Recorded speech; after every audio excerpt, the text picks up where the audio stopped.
crazy that. Yep. Because people are just coming from everywhere. So. Yep. It is a little bit playing with.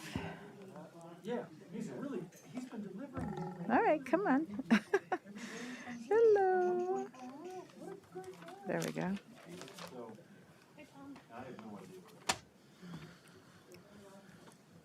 All right.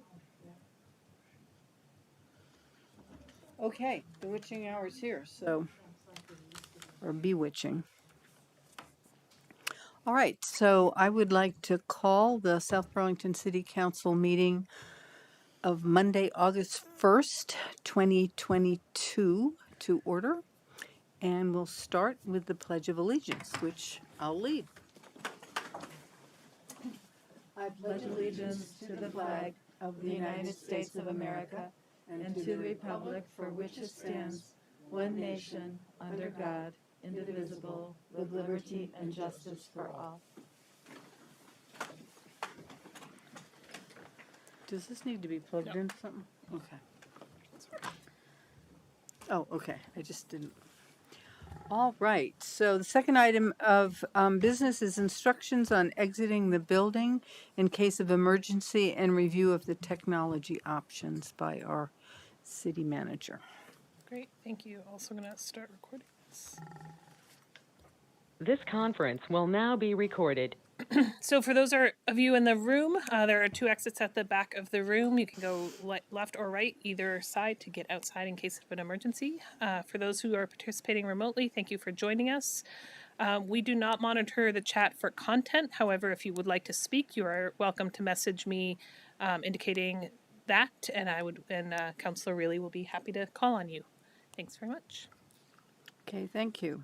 Item 3, agenda review. Are there any additions, deletions, or changes in order of the business? No. Seeing none, we'll move on to questions and comments from the public not related to the agenda. Are there any? Seeing none, we'll move on to the consent agenda. Includes 4 items: the disbursements, approval of minutes from 5 meetings. It will, pardon me? Oh, I'm sorry. Excuse me. I did. Announcements. You must have something you want to share. So you will go first. I apologize. I missed the Pension Advisory Committee meeting last week because I was at work and we were having a problem, so I couldn't attend, and I apologize. I'll catch up with Andrew later. I did attend the BCA meeting on Thursday night. We had a good training on the new machines. It's the second training I've attended, so I'm feeling comfortable with those machines now for the coming August 9th election. So, looking good. Thanks. Okay, Matt? I also attended the BCA meeting with Helen and Tim, and my first time working the elections, and I'm excited to volunteer on November 9th, and I hope everyone votes. The other announcement, and I guess I could make this at the end of the evening, but I don't know if anyone will still be up or if they fast forward to the end. We've all noticed if you've driven by Dorset Street in Wheeler Park, you've noticed the fencing go up for the new long-awaited dog park. I met with some members of the Committee for Common Areas of Dogs about their concern. While it looks beautiful, and it does, it looks smaller than what they perhaps thought it would be. So the question is if it is smaller because of a specific reason, what is that reason? I guess that's a question that I would ask Jessie to forward to her team because they're interested in finding the answer.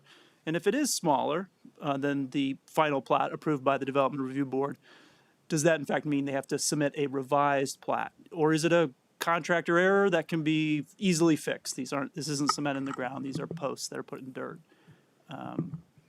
But there is several people on the Committee for Common Area Dogs that are concerned that it is not as large as intended, and would ask me to get to the bottom of it. And as usual, when that happens, I ask Jessie. So thank you for that. Okay, great. Thank you. Megan? Yeah. I can say that I enjoyed a week of vacation last week. And I did want to pass along a question that I received with regard to the survey on the use of ARPA funds, which is there any state or federal funds, since we're talking ARPA, available to people who had to go back to school, due to work adjustments needed due to COVID? And I thought that was a worthy enough question that I wanted to raise it publicly instead of in an email. I wanted to speak it out here in a microphone. And I think it's a really valid question for people who lost their jobs or had to, rethink how, they were going to make a living. They had to go back to school, which is a very expensive endeavor here in this country. And, what kind of programs could we, make available to them, or at least, point them to? That would be a great question. I think that many people in our community would be interested in knowing about. Sure. Okay, Happy to look into that. Okay. great. Tom? Thank you. Only thing to report is the airport director interviews. We have a few lined up for the next week or two, and those are happening tomorrow. And we've had a few meetings related to that, so I should have more to report on the next council meeting. Great. Good enough. I attended the Airport Commission meeting, and at the end of the meeting, I'll update you on what I have to share with that.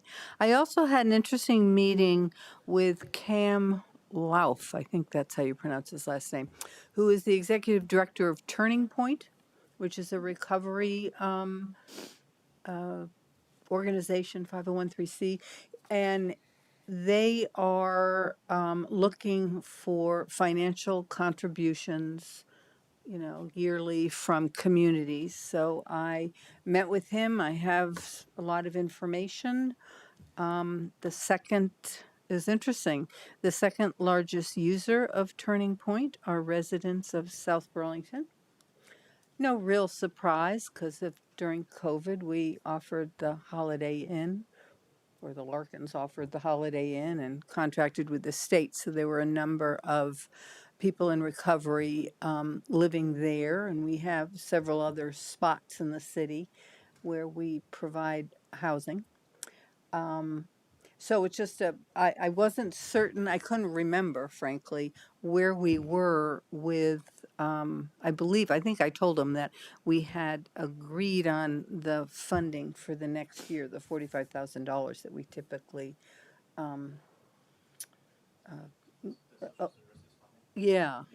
award to different organizations. But I know that different things come forward at the end of the year when we have a little bit of extra money or a consideration of ARPA. Certainly the impact on the recovery community was greatly impacted by COVID. So I suspect that is a acceptable use. So I told him I would raise the issue. I'll do some work, and I'm just raising it with you. I made no commitment. They're typically asking communities, I think, for about $5,000. And they receive now some from, I think, Williston, Colchester, and I think there's another community, not Burlington. So that's, yes. I should know the answer to this, but did we make a decision about how to spend the opioid settlement money? So we have not, and that is actually exactly where mine was going. We got our first installment of that Forgotten all payment about that. this week. How much was that again? Can you remind me? 14,000 a year. For how many years? Is it 5 or 6? 7? 6 or 7, yeah. Because that's the other thing. They really are looking for consistent funding, because they get $45,000 from the state. Well, I and that's also it. wonder to the opioid settlement, the municipalities were getting, I think it was like 15% distributed, and the rest was going to the state for more regional solutions. I wonder if I think that's certainly a solution for us, but I wonder if they're also talking to the state I'll about have that, to, so- I'll let them know about that. I had totally forgotten about that. Good, thank you, Matt. That was good memory. These younger minds. So I think that's all that I've done directly related to this. Oh, and I was at the BCA meeting, and I'm really kind of looking forward to using the new technology. At that meeting, we also agreed we're the town or city in the state who will be trying out a proven technology, but we're the only one in the state, and it's a like a sort of like a speed reader. So you can we're planning on using it with the mail-in, right?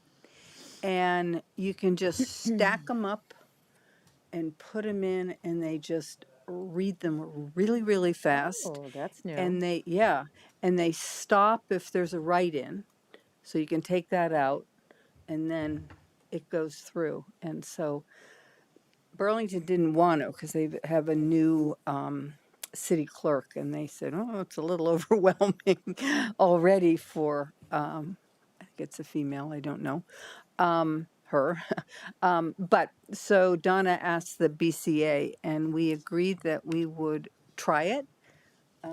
If it, something doesn't work, but it has worked in lots of other municipalities or states. Not municipalities in this state, but in other states. So it's proven technology. And for those of you who've worked different elections, it's a lot of work.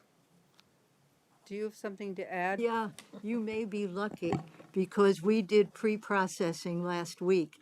Those machines will not accept pencil, even though the ballot says you can write in pencil. Oh, really? Your means may accept pencil. We had to rewrite, write dear. over about 15% of the ballots. Oh, wow. The And you Burlington- may have to deal Yes, it with is that on Burlington. election day with the walk-ins. Uh-huh. Yeah, it absolutely will not read a pencil in oval. Uh-oh.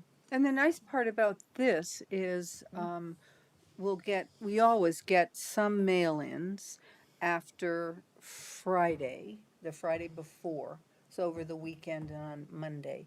And those we open at the polls and feed them in. If people have ever seen us doing that, that's what we're doing. But this should cut down on that, because if we don't get them processed beforehand, we have to take them to election day, the polls, and open them and go through that whole process. So that part I'm excited about seeing work, and hopefully it will. And I think the other piece that is I think really important for the public is that when you insert your ballot, if you've overvoted or undervoted or made a errant mark somewhere, it spits it back, but it tells you what you did wrong. It'll say overvote in the state senate. Yeah, that's fantastic. And then you have, as the voter, you have the option to go and get a new ballot. Of course, you have to get 3 ballots because you get all 3. But go back and re-vote and submit that. Or you can just say, I don't care about that race, and just push, what does it say? Cast? Yeah, there's a little button, and you push the cast button. In the past, one of us who worked there has had to come over and sort of look and point out, well, there's an overvote and it looks like it's here. So that privacy with this new technology, I think, is more guaranteed. So I just thought there were some really nice improvements that I hope help voters in South Burlington and across the state, because every community has these, feel more comfortable with the results. Tim?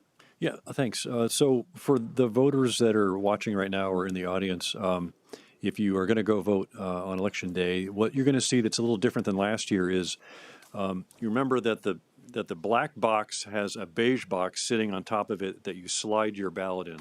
So what's not changing? The ballots are not changing. It's the same type of ballot. You can put it in front, back, upside down. It doesn't matter. What's changed is that the box that reads the ballot now is about the same size as the previous beige box, but it's black, right? It's got an LCD screen that's fairly large on it that Helen referred to that will tell you what race you under or overvoted or didn't, type in correctly. And then the bin that it sits on is about twice as big as the previous bins so that it will hold more ballots, and it's a little higher. And the nice thing about it is that the write-in ballots now will be exactly collected in a new hopper that will not be, badly mixed with the other ballots. Like the old system, a flipper would flip them one way, but sometimes they would get stuck if there were too many ballots in there. So we'd still have to go back to the whole stack and find all the write-ins.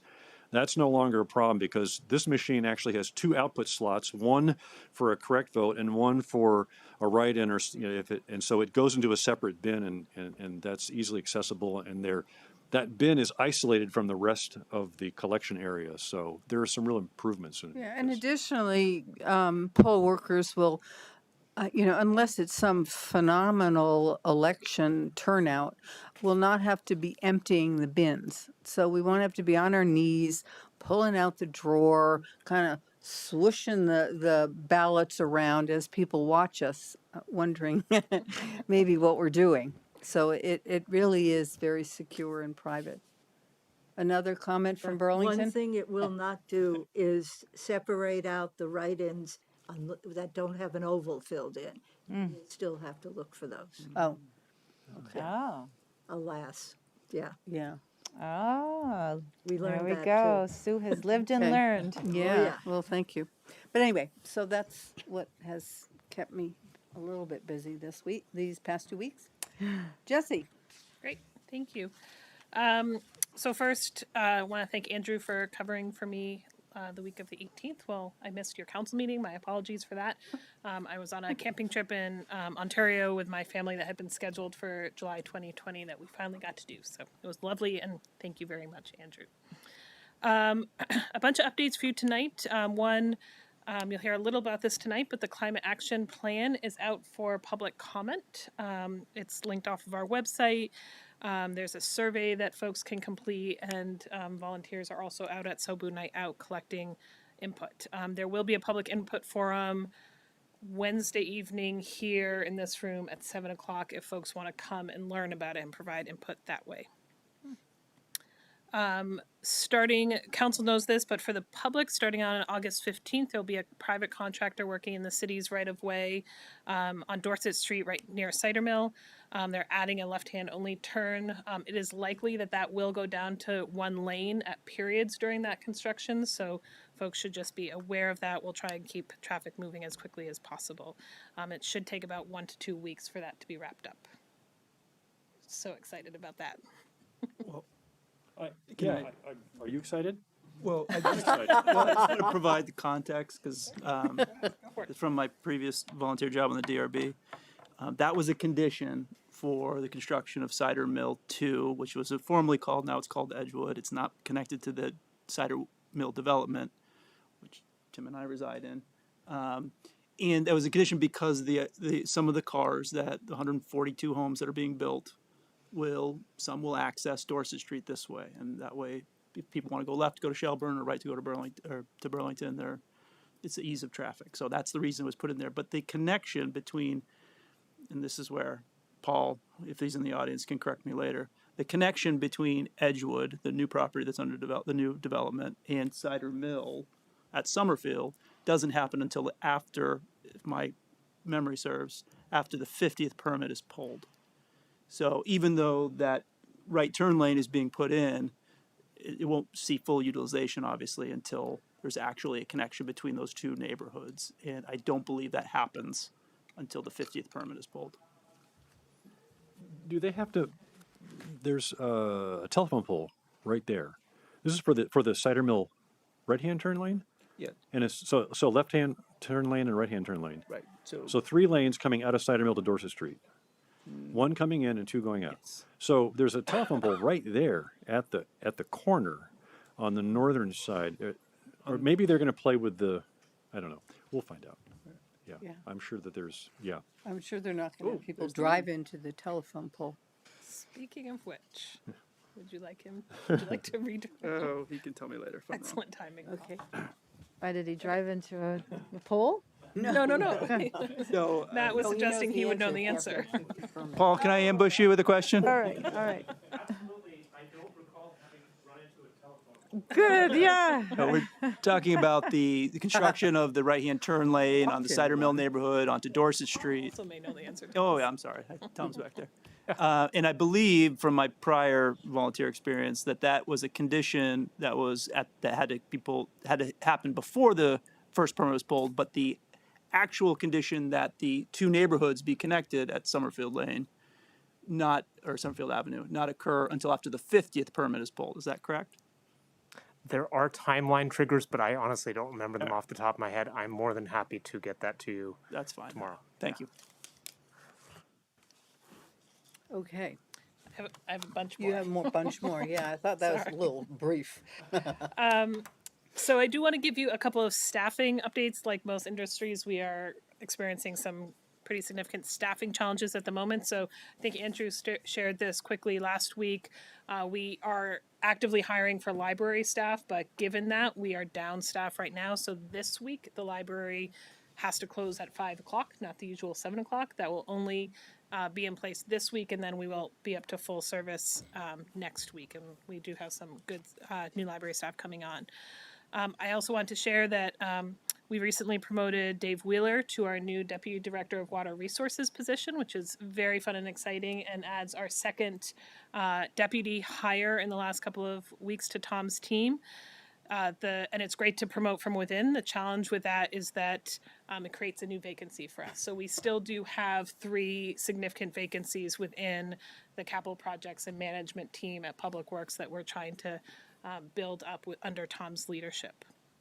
So if anyone is interested in stormwater positions, this would be a great time to apply to the city of South Burlington. We are also doing second interviews for our zoning administrator position this week. We have experienced the same thing that we are hearing our employment neighbors talk about having a lot of frustration pulling in candidates from out of state. In the last 6 months, in the last 4 months, we've had 2 really qualified senior level finalists for positions where they've been offered the positions and have either accepted and reneged or not accepted the position solely for lack of ability to find housing in our region, which is a real challenge. But in better news, today we did swear in 2 new police officers who will go to the academy on August 22nd, which is amazing. They will join our 3 new officers who just graduated from the academy on July 15th. So we are Great. coming out of that hole, and we're excited to welcome them. Today, Chief Locke, who will be here later, also announced the promotion of Lieutenant John Chrisman to the position of captain, which completes a captain transition we've been going through since last December when Captain Micah Gensler, thank you, retired. So welcome Brad DiTilio and now Captain Chrisman to serve with Captain Corbin. In other additional fun news, we had our first not so fun memorial service, but also wedding in the library last week, which is Oh. great. A new way that space is being used. Where's the On wedding the held? balcony or something? Or Do you know the details? oh, nice. Very nice. Yeah. Cool. Did you officiate? No, I did not. And then 2 other quick things. I did have the opportunity to meet with the interim school superintendent last week and trying to continue that partnership between our teams. She is very excited about continuing our monthly meetings.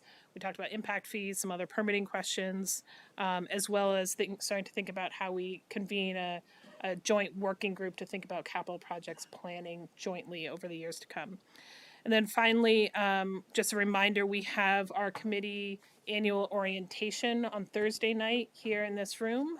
Colin and I will be talking about super fun things like structures of boards and committees, the policies and strategies, conflict of interest, open meeting law.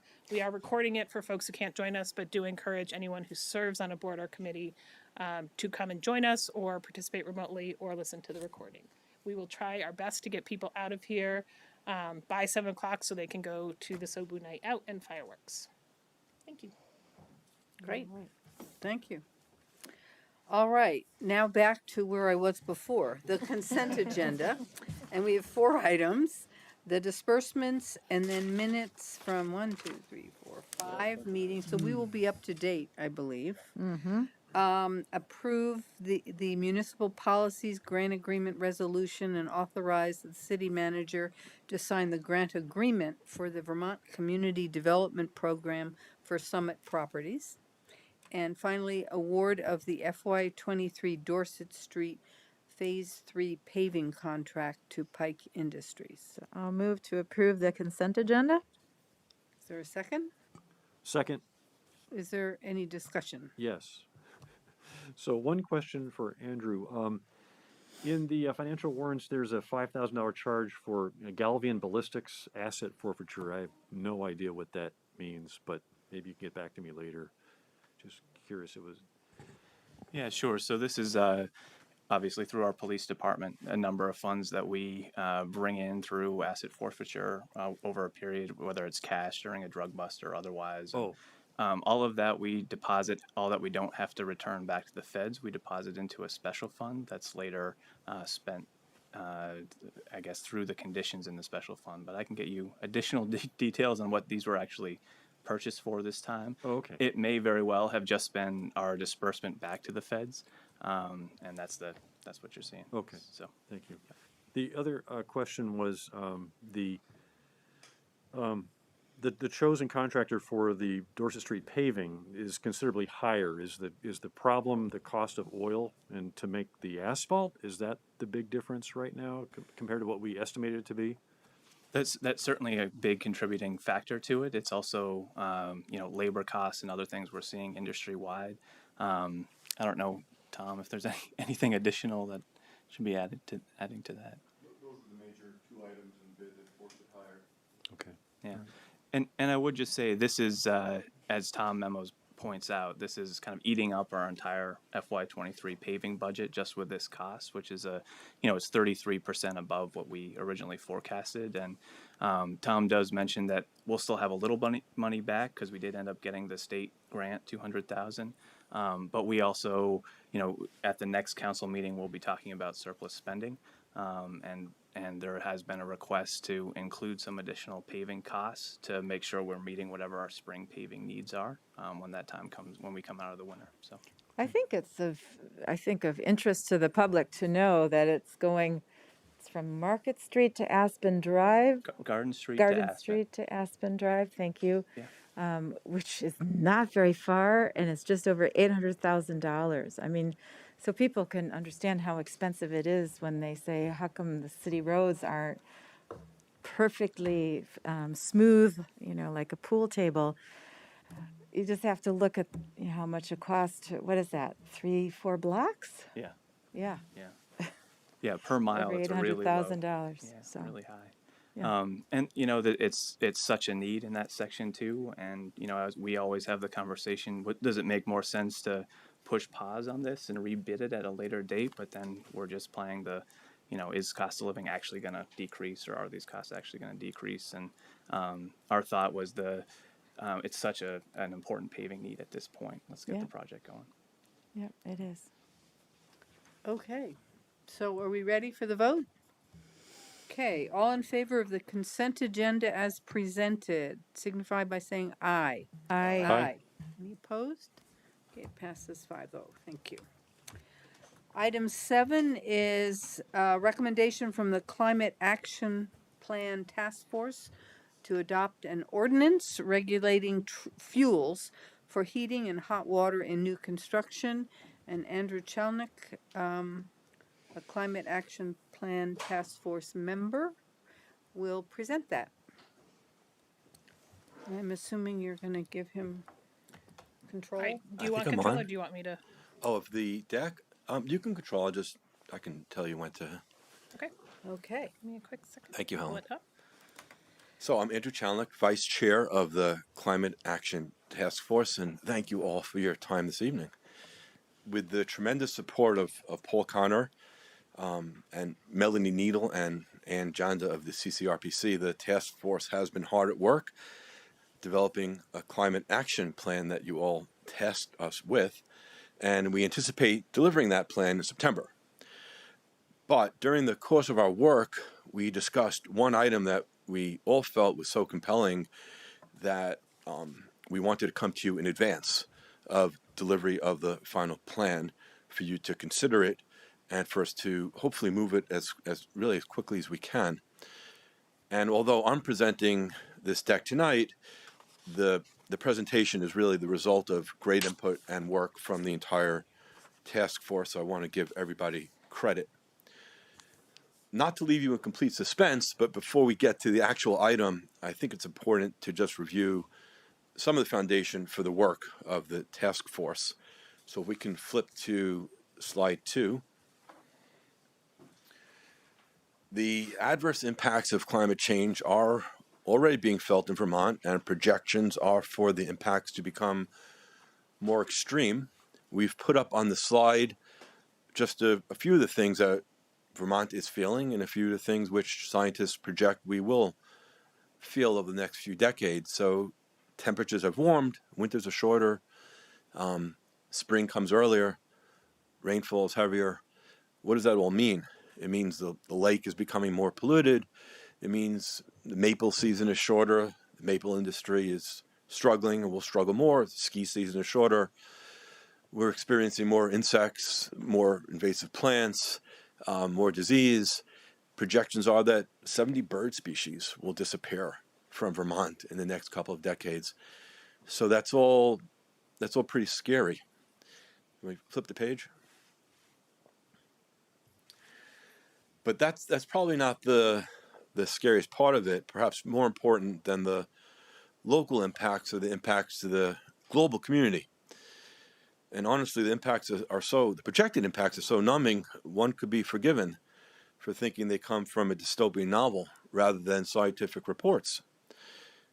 The IPCC, which is the Intergovernmental Panel on Climate Change, is a scientific organization comprised of 195 member states, including the United States. And the latest report was delivered in February of this year and warns that without immediate concerted action, our coral reefs will disappear, coastal cities will flood, drought will deplete the breadbaskets that feed the world, and ecosystems will fail. The co-chair said something that just sent a chill through my spine if you really read the words and what he said. He said, climate change is a threat to human well-being and planetary health. Further delay in concerted, anticipatory global action and adaptation mitigation will miss a brief and rapidly closing window of opportunity to secure a livable and sustainable future for all. On this page, I just have a little chart which strikes me every time I look at it, which shows how unprecedented the temperature change has been in recorded history. You can kind of see over the past 10,000 years, it kind of goes up, it goes down as planets move and the sun moves. But in the last 100 years, temperatures have spiked in a very dramatic form, and that's the fingerprint of climate change right there. Human caused climate change. Human-induced climate change, exactly right, yes. So, to the credit, if we can flip the page, to the credit of this great city, the council has made some very strong commitments to address the climate crisis, starting in 2014 with the energy efficiency resolution, in 2017 with the agreement to join the Paris Climate Accord, and much more recently in July of 2001 with the formation of the task force of which I'm a member, and the goal of reducing our carbon footprint in accordance with the latest science. So if we can flip the page. As I mentioned, CCRPC and Melanie and Ann have been doing really amazing work, and I don't want to steal their thunder because you'll see the full report in September, but they've been able to baseline how much carbon the city is emitting, how much we did emit, how much we'd have to emit to meet our goals, and then translate that all into really concrete steps that we'd have to take to meet our goals. And it's daunting and pretty and very challenging. So they've concluded that by 2030, we'll have to electrify 360 homes each year, weatherize 600 homes each year, electrify 8% of our commercial space each year, ensure that all new development is really dense, 12.5 units per acre, and have all new construction be carbon free. And these are the things we need just to hit our targets, and we need to do them right now. And again, not to steal their thunder, but part of the reason why these targets are really hard to digest is that our carbon emissions have not really gone down from 2005 as we hoped they would, and we've got just a few short years now to do what we should have been doing in a couple of decades. But you'll see all the detail of that more in September. If we can flip to the next page, then. As I said, the targets are daunting. They illustrate kind of the immense and rapid scale of the things South Burlington would need to do to meet our goals. As I mentioned, there was one thing that we all talked about which seemed really compelling because it's an action that this city has the power to take. It's a meaningful action. As we did the research, it seems to be practical, doesn't seem very costly. The technology is there, and lots of folks are doing it. And that is to build new construction effectively carbon-free. It's not exactly carbon-free. I'll get into the details of that, but effectively carbon-free. If we don't do that, if new construction is not carbon-free, the emissions from new construction over the next period of years would be about 5,000 megatons of CO2 equivalent, which equates to about 6.5% of the total emissions that we project to have in 2030. So we'd have to find other ways of doing that. And it's really, really hard to reduce emissions as we found. And that would, if we couldn't do this and we had to do something else, that would make the already really daunting goals just that much more impossible. So again, we're here in advance of the full plan to ask you to take a step with respect to new construction. Now, exactly what is that step? We're very fortunate that our neighboring city of Burlington has done something exactly as we're hoping South Burlington would do, and we're extremely fortunate, I hope, that Jack Hansen is on the Zoom call. I can't see, but He's there. Wonderful. So Jack is Burlington City Councilor, who was a driving force behind an ordinance of the type that we're going to ask you all to consider for adoption here. And if with your permission, if I can turn over to Jack to maybe speak to this slide and speak to the process and his experience, if we can flip to the next slide, with respect to the ordinance that Burlington adopted. Is Jack? Great. Thank you, Andrew, and thank you all for giving us this opportunity to speak. Can everyone hear me okay?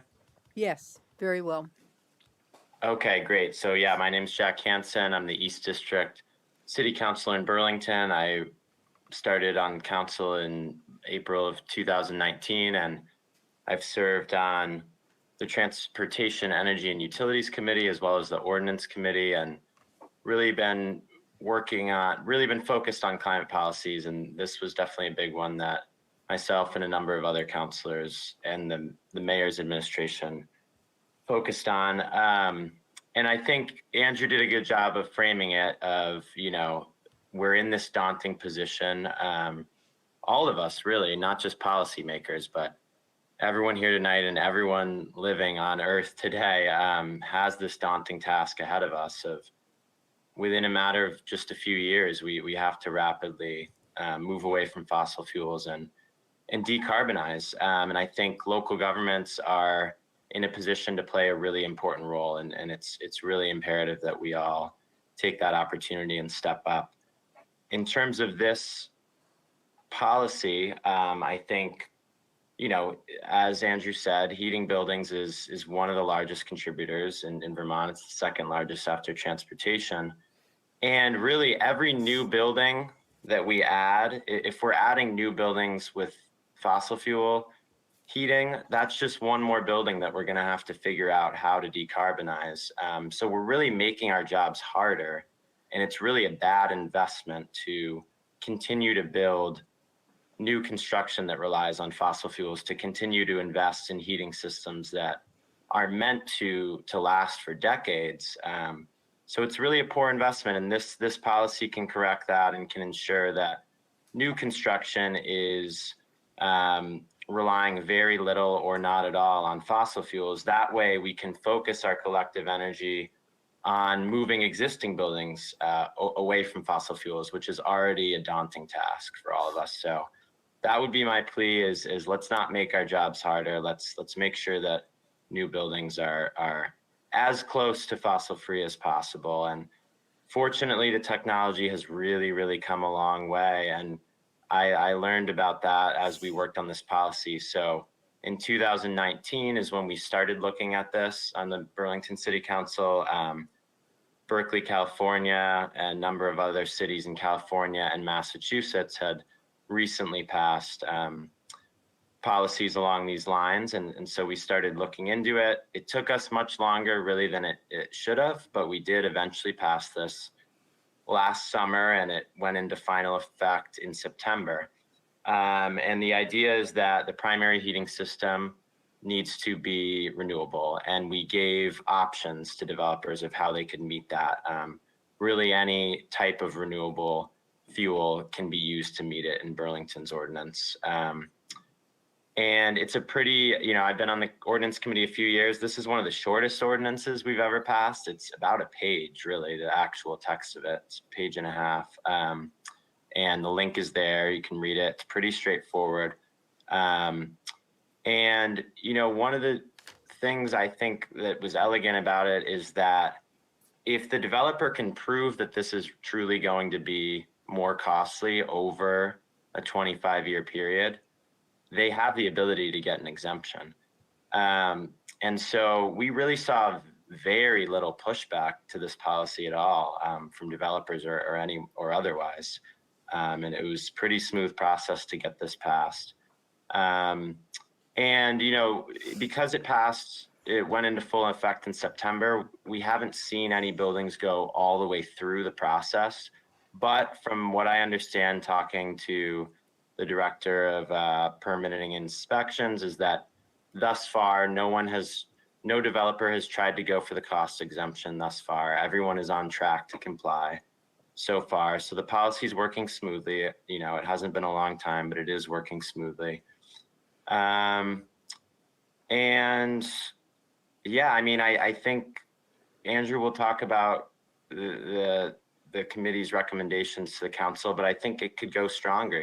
That would be my only regret, is that we didn't get this done sooner and that we didn't go even stronger with it. So I hope that you all can learn from what we've done and what dozens of other communities have done to create a strong policy and try to get it passed quickly so that we can avoid digging, an even deeper hole in terms of the number of buildings that we collectively have to decarbonize.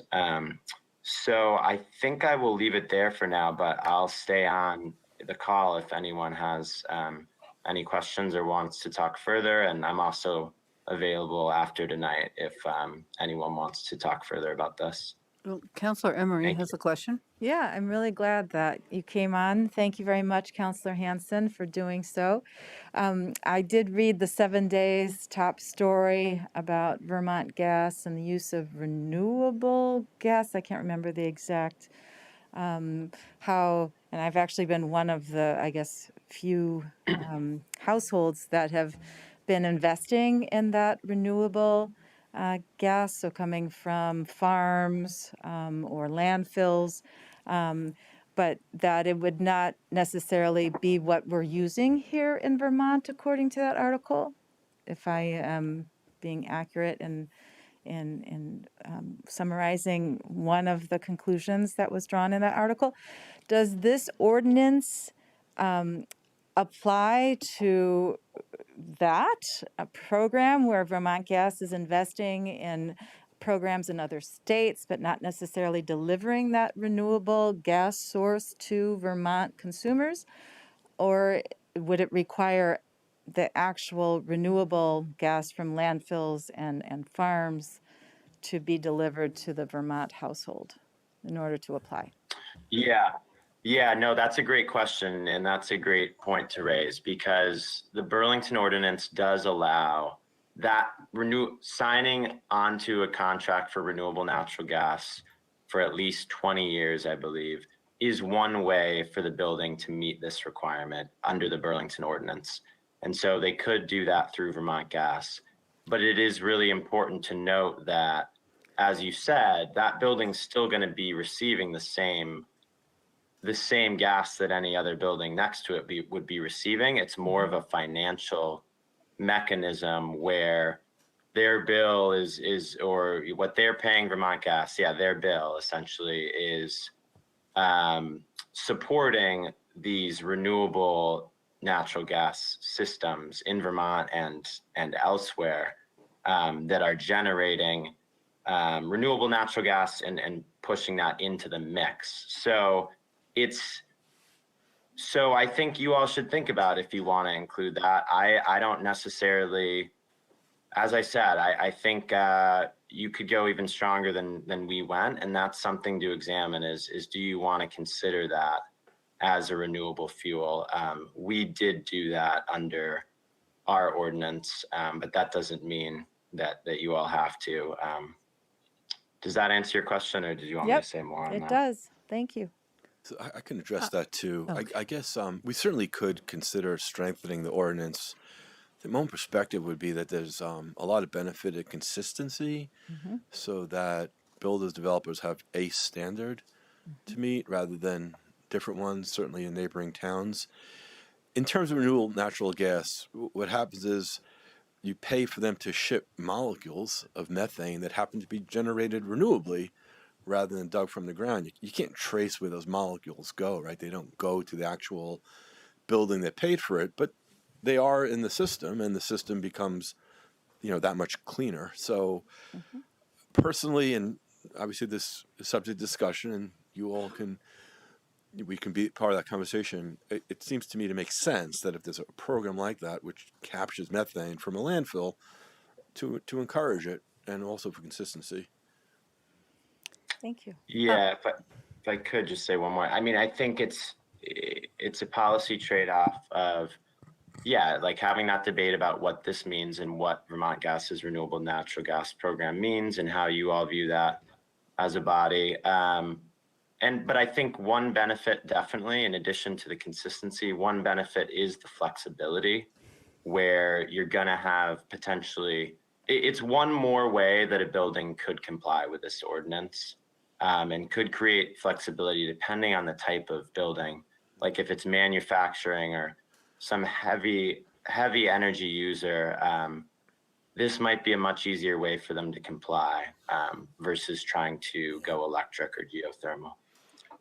But maybe to jump to the end, though, I anticipate, I think we can all anticipate, for the vast majority of buildings, the economic thing to do will just be to electrify.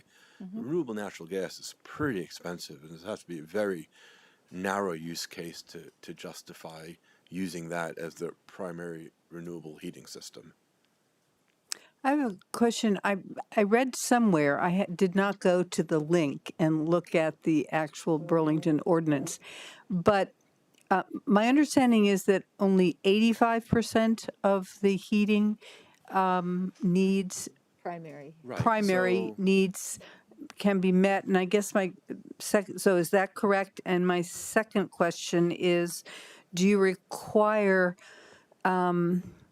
another source of fuel, like gas, going to a home or business to either for safety, if something fails or it's colder than the heat pumps can handle, or to make up that 15%? Jack, you want to take that? Yeah, that's happy to. Yeah, that's a great question. And yeah, we took a little bit of a different route than some other communities. It seems like every community that's done this has done it a little bit differently. Some places have totally banned natural gas hookups, so the building couldn't even be connected to the natural gas system and couldn't even take any gas. Ours was a little different, is that, we required the primary heating system to be renewable.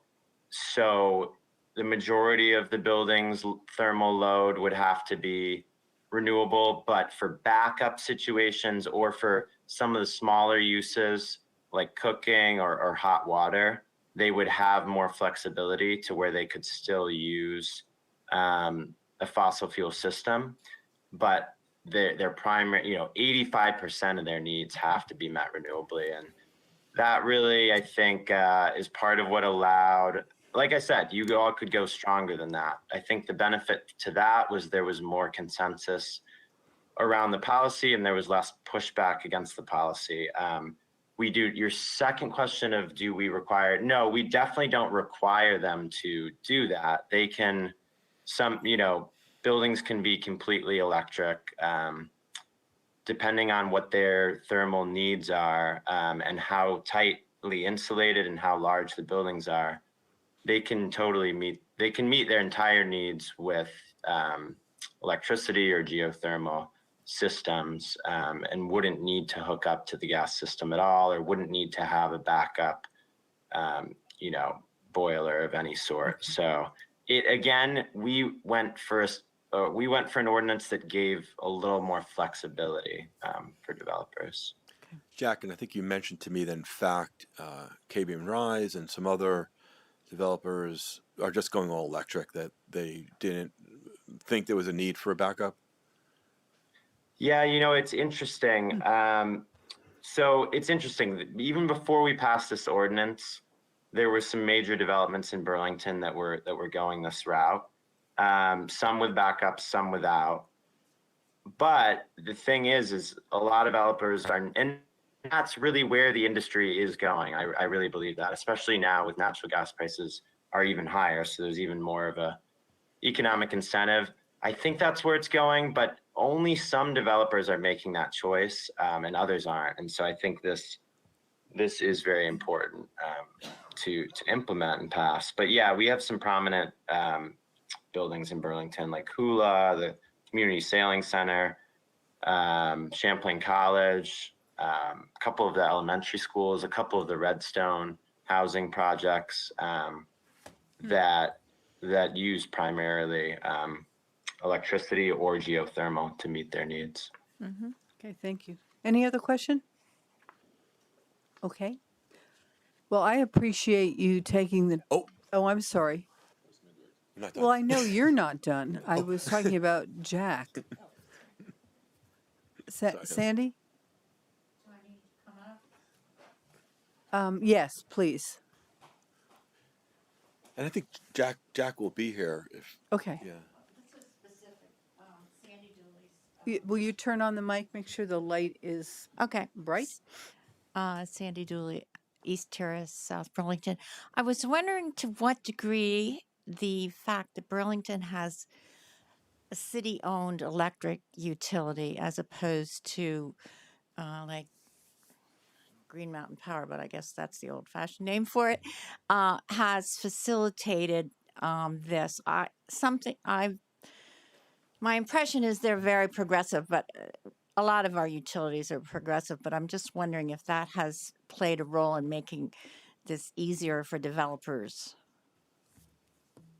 Yeah, yes, it has been helpful to have our electric utility be a department of the city, and we've been able to direct the utility to help us craft this policy and implement it and support developers. So that is a resource we have. I think you all can benefit from a lot of the work that Burlington Electric Department has done on this, because all the information that they did for us, you all have access to as well.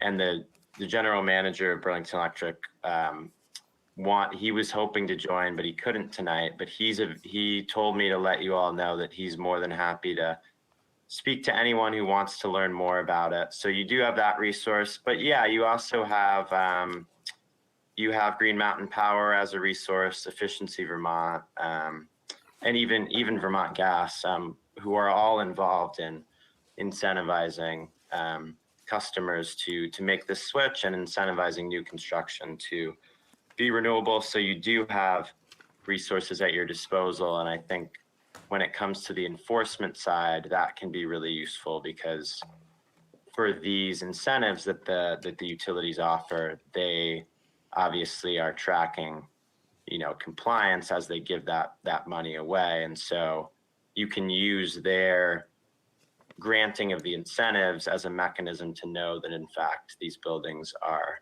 complying. And hopefully we'll soon have federal incentives too for fingers Potentially, yeah. crossed, Yeah. toes crossed, everything crossed. Okay. Does that answer your question, or was there anything Yes, else on that? she's nodding yes. Thank you. Great. Are there thank other you. questions for Jack at this moment? Okay, why don't you continue? Thanks, Helen. So Jack already alluded to this, but on the next page, in addition to Burlington, we wouldn't be alone. This effort has been pioneered now by 77, at last count, cities, towns, and now a state across the country, including New York City, the state of Washington. I hadn't seen Massachusetts. Maybe that's new. Jack mentioned that. Boulder, Denver. I just saw a great article about Maine. Also in Canada, Montreal, Quebec. So this is becoming a trend to have basically natural gas bans, which is more than the ordinance that we're recommending tonight. But perhaps in practice, if buildings are all electric, it becomes the same thing. So on page 9, the recommendation is that South Burlington adopt as soon as possible an ordinance requiring that all new buildings have a carbon-free primary heating system consistent with Burlington's ordinance. We're recommending that this become effective for permits issued on or after Jan 1, 2023, construction permits. And we're recommending to include a waiver similar to the one that Jack mentioned, if the applicant can prove that the system is more expensive than a fossil fuel system. I will note that's the exemption has is well crafted and includes $100 per ton cost for the greenhouse gases that would be emitted, and I would recommend we follow the same format. We also considered, as Jack alluded to, whether the ordinance should be strengthened from what Burlington did, and we think it actually could be relatively painlessly extended to hot water, to either require heat pump hot water, and that would include on demand, solar, and provide an exemption for hardship. If there's a hotel or something that systems just can't service the needs, or perhaps as a building, the particular structure can't support it, you can't vent to the outside sufficiently, have some reasonable exemption. But in general, the technology for hot water heat pumps on demand seems reasonably well developed, and it would seem pretty compelling to us to include that in the ordinance. If we can flip to the last page of the main presentation, then we've put a lot into the appendix, and I'm happy to go through that in as much detail as you all would like. We have a lot of research on the costs to construct and operate, including some national associations, RMI, that have done the research, including a consultant for Burlington Electric that has done research. And all the studies seem to conclude that it's about a push to construct, maybe a little more sometimes for electric, a little more for fossil fuel, but about a push, and mostly a push to operate. The Burlington Electric study did show in a particular use case for multifamily, multi-metered, that it was 50% more expensive to operate an electric building than a natural gas building. That's when natural gas was a lot cheaper than it is now. They modeled it at 80 cents a therm.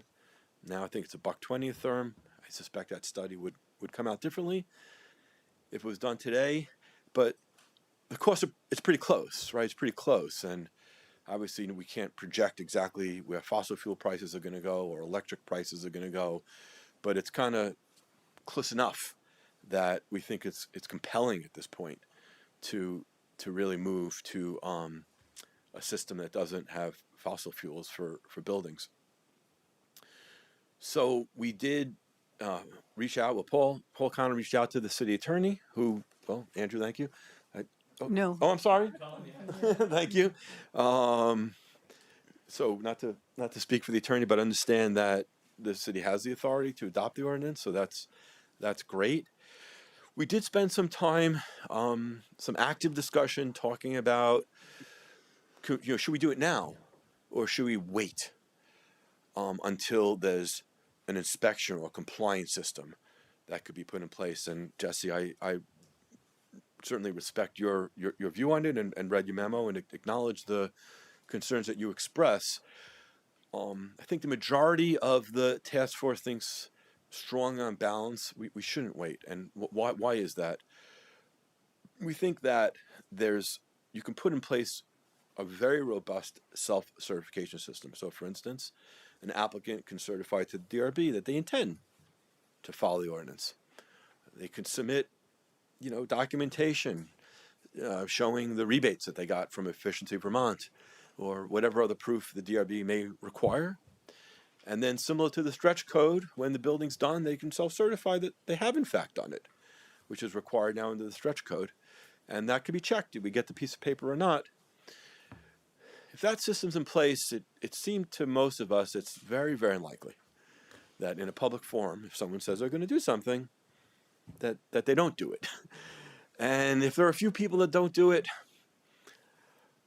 this isn't like the electrical code where maybe a house catches on fire, right? And you have real consequences. All it means is that we haven't achieved every possible thing we can achieve, but we've achieved a hell of a lot by the people that have done what they said they're going to do. And we think that's really, really, really important. At the same time, yeah, we should put in place an inspection and compliance system for all ordinances, including the stretch code, which, is actually much harder to figure out, like, is the insulation behind the wall proper?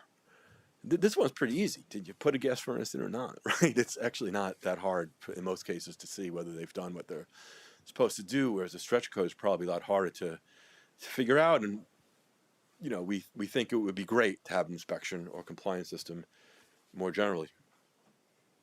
So that really is the conclusion of the main presentation. One other thing I just wanted to say is that Burlington also adopted a charter change, and some people confuse this ordinance with the charter change. The charter change, as I understand it, relates to existing construction. New construction that we're talking about tonight does not require a charter change. You can just do this tomorrow.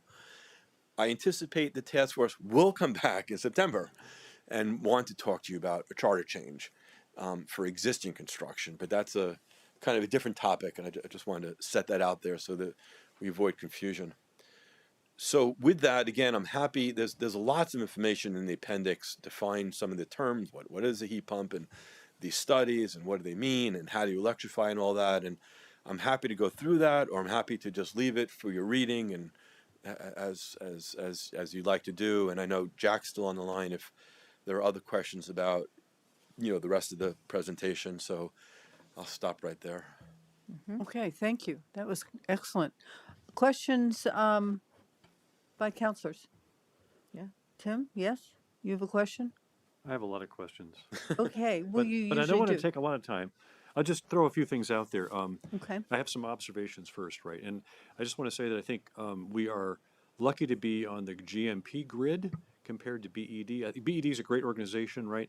But just to be clear, BED has combustion as a source for almost 40% of their electricity because of the McNeil. All right, I'm not making a judgment. I'm just saying you want to eliminate combustion as a source of electricity for basically, any heating or that goes on. It's a very astute so when you observation. compare with GMP, right?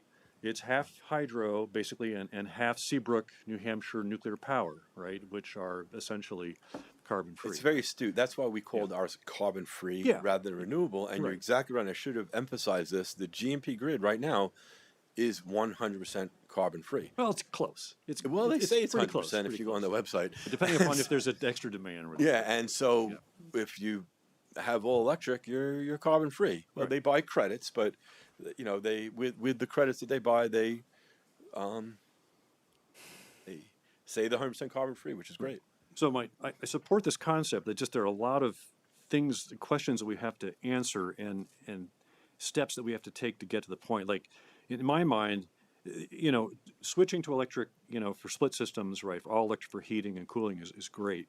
But I got to have two other things at the same time. Like for new construction, I have to have, a building code that exceeds the stretch energy code, because I want a near net zero construction envelope for this house that you're going to heat and cool with only electricity, and I have to have a solar requirement, right? Because what's the point of building something if you don't have some panels that are going to help out with your renewable resource, right? Look, I love the way you're thinking, Tim. Right. So I think that the studies that Burlington Electric did and RMI had a building envelope that was probably actually not even as good as what our residential energy stretch code requires today. I believe that if you satisfy the stretch code, you're well on your way. You're in really good spot to having all electric heating.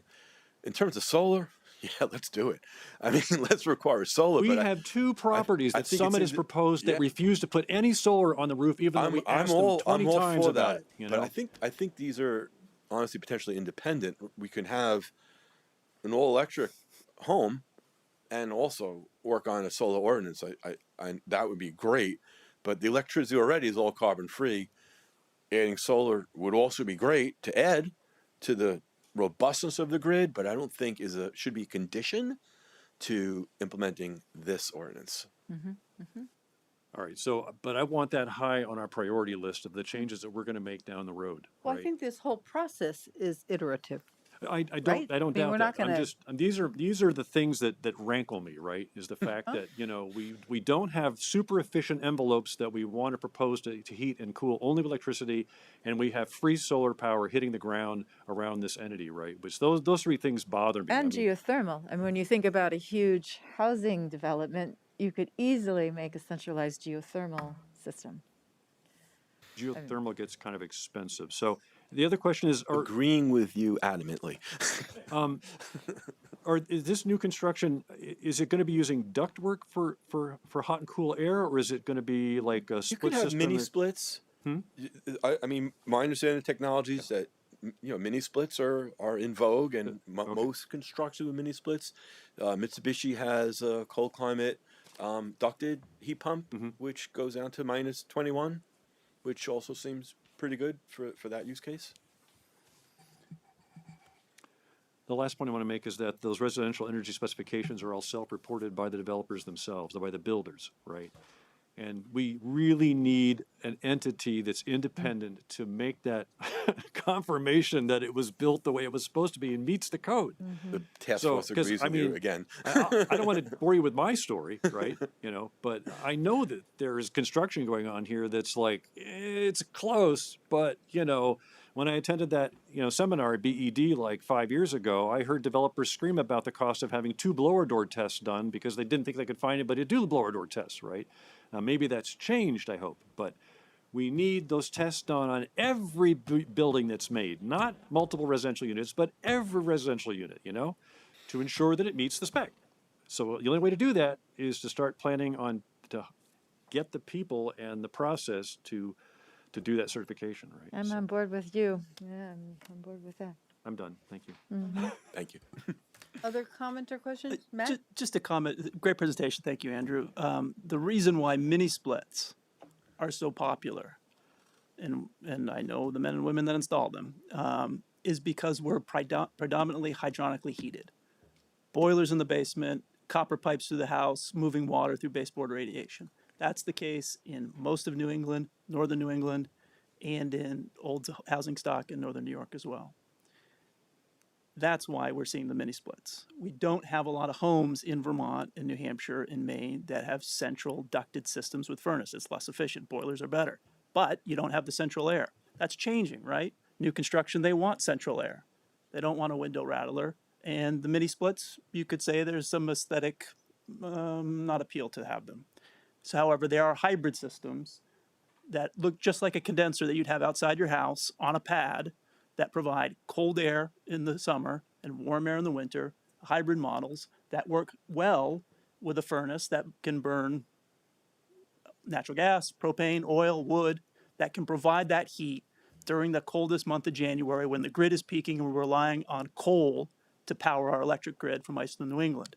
So there's a lot of different ways that you could go. There's a lot of different options.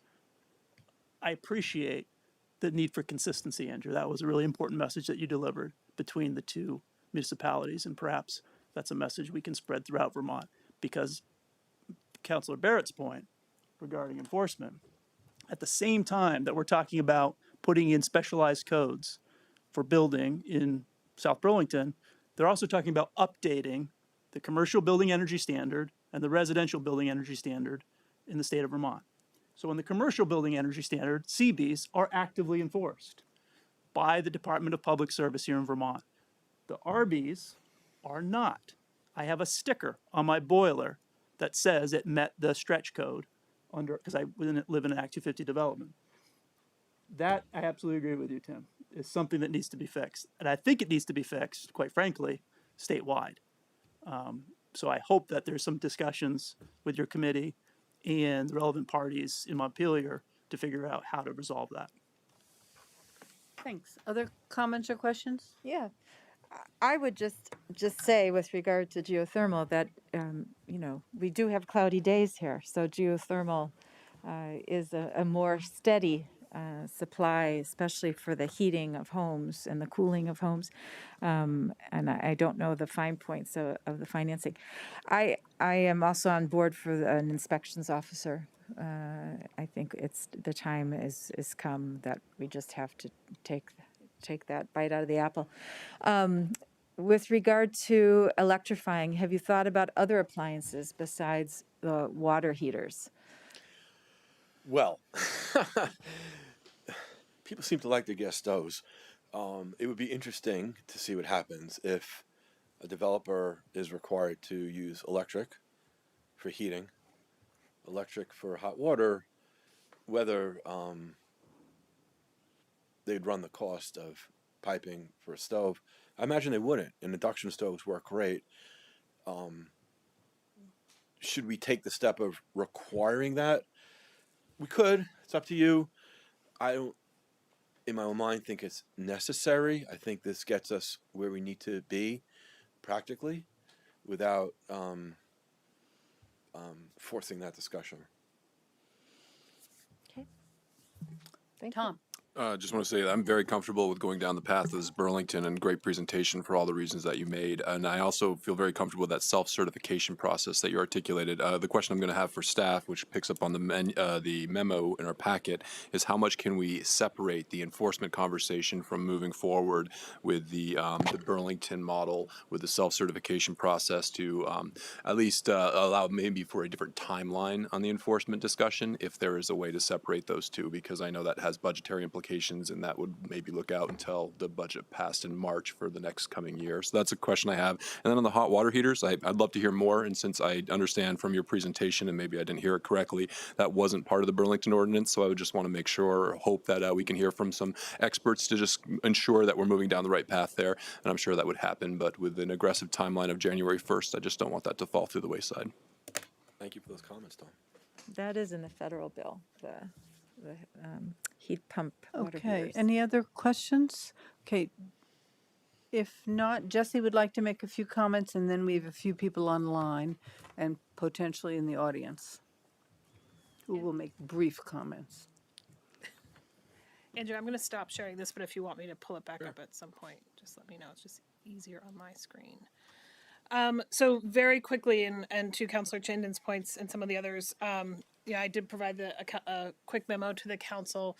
I want to be really clear because I feel like there is a culture in this community of a perception that the administration is not supporting some of the advocates' interests and is using bureaucratic process to slow down efforts. And I know, Andrew, that's not your perspective, but I just want to be very clear that that is not my that is not my intent with the memo I provided.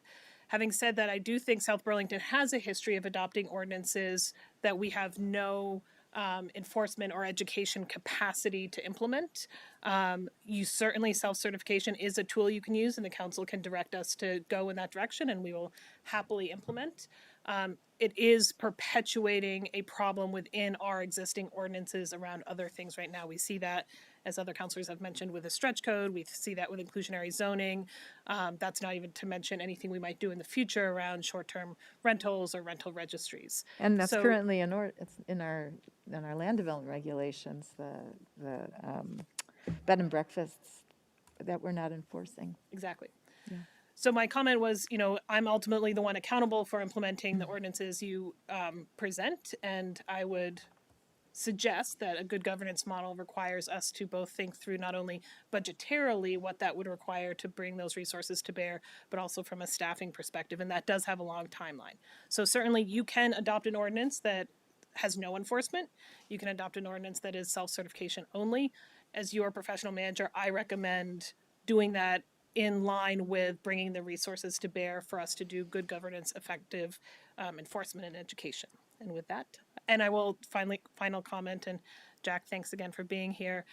In this particular case, Burlington and South Burlington are very different. We have no director of permitting inspection. We have no BED for education. There is a lot of human infrastructure in Burlington that exists to move this kind of ordinance forward that we just don't have here. So I will leave it at that. And Okay, well, I happy guess to the receive good news council is we only have half the people to educate, so that makes it a little easier. And just to follow up, Jesse, so am I hearing you say that you wouldn't, if the council decides to, as a first step, go forward with the ordinance with a certification, but also ask the administration in the terms of the budgeting to develop a more robust staffing to determine whether rules are followed, that would be acceptable? Or are you saying they really need to be in lockstep? I mean, I'm kind of with Tom. I personally would be willing to sort of do it a two-step here, get it going, and then develop the methodology and the personnel to really enforce it. I will always advocate for the good governance for the enforcement and education to be tied to the ordinance. Having said that, it is also my job to implement the ordinance and the policy that you all set. So if your policy direction is implement an ordinance with self-certification enforcement, we will absolutely go and craft that for you. If your direction is look at a budgetary recommendation for FY24, we will craft that for you. Okay. All right. Thank you. We have a couple questions from, why don't we take the people in the audience? So who wants to make a brief comment? Okay, why don't you come up, please? Yes, please. It's how the folks online can hear you. Thank you. And you may pull your mask down so it's easier to I'm Beth hear. Zygmunt, a resident of South Burlington, and I hate extemporaneous speaking.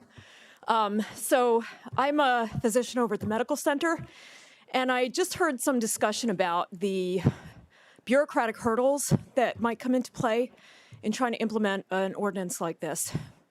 So I'd like to just bring us back to why we're talking about this. Not only is the IPCC calling this an emergency, the World Health Organization, the Lancet Commission on Climate Change, they've both referred to this as the biggest human health crisis we're facing in the 21st century. So I just want to bring us back to the foundational argument for doing this as quickly as we possibly can. If there are bureaucratic hurdles, numerous other cities, a multitude of other cities, small and large, across the country, have overcome those hurdles and have brought this to, into policy. So I just want to come up here as an immensely concerned citizen that for decades humanity has been dragging its feet on this problem. We have no more time to drag our feet. It's that simple. It has to get done, and it has to get done now. There are people in the West, on the West Coast, in the Pacific Northwest, who are either baking in the heat. There are people in Kentucky who are drowning in floods, literally drowning in floods. there's a multi-year drought in Somalia caused by fossil fuel emissions from developed nations like ours. We are the #1 emitters. China makes more emissions now, but per capita we remain the top emitters. So I know that everyone in this room already knows these arguments, but when we start to talk about how are we going to do this, what are we going to do, we got to put on the brakes a little bit here. I just want to come up here and just implore you to do this. We do not have time to put our foot on the brakes anymore. That time was 40 years ago when we had to take our foot off the brakes. And here we are in 2022, and we're still talking about, whoa, we got to slow down a little bit and not do this too quickly. So I'm sorry to come up here with so much passion and, you know, I don't know what the word for it is. Some might call it hyperbole, but it's not hyperbole. This is a recognized crisis that needs to be dealt with. We are the ones who need to deal with it, and we need to do it now. Thank you. Thank you, Beth. I just, Council, who is, you know, has put so much of their effort into this. Yes, sorry. I just want to perhaps correct some of your phraseology. I understand you see the comments from the city manager as saying there are costs and potentially a real need for, and I think the council agrees, for any number of issues, that it is really important to have a structure that ensures that rules are followed. And I think that's good government. And I think Jesse would be remiss to say, oh, go ahead and do whatever you want, and we won't worry about enforcing anything. I think what she's saying is that we can discuss how you make this really happen effectively, how you put in place, and I don't see it as a hurdle, but we certainly need the capacity in planning and zoning to support the developers when they come in and say, so what does this mean? How do I do this? What are the recommendations? At least in the beginning. I mean, I'm sure they don't do that about plumbing now because they know the low flow toilets work and everyone uses them. But originally they probably needed some assistance. So I think the council, it sounds like, is very interested in pursuing this now or sooner. We'll see when we vote on it.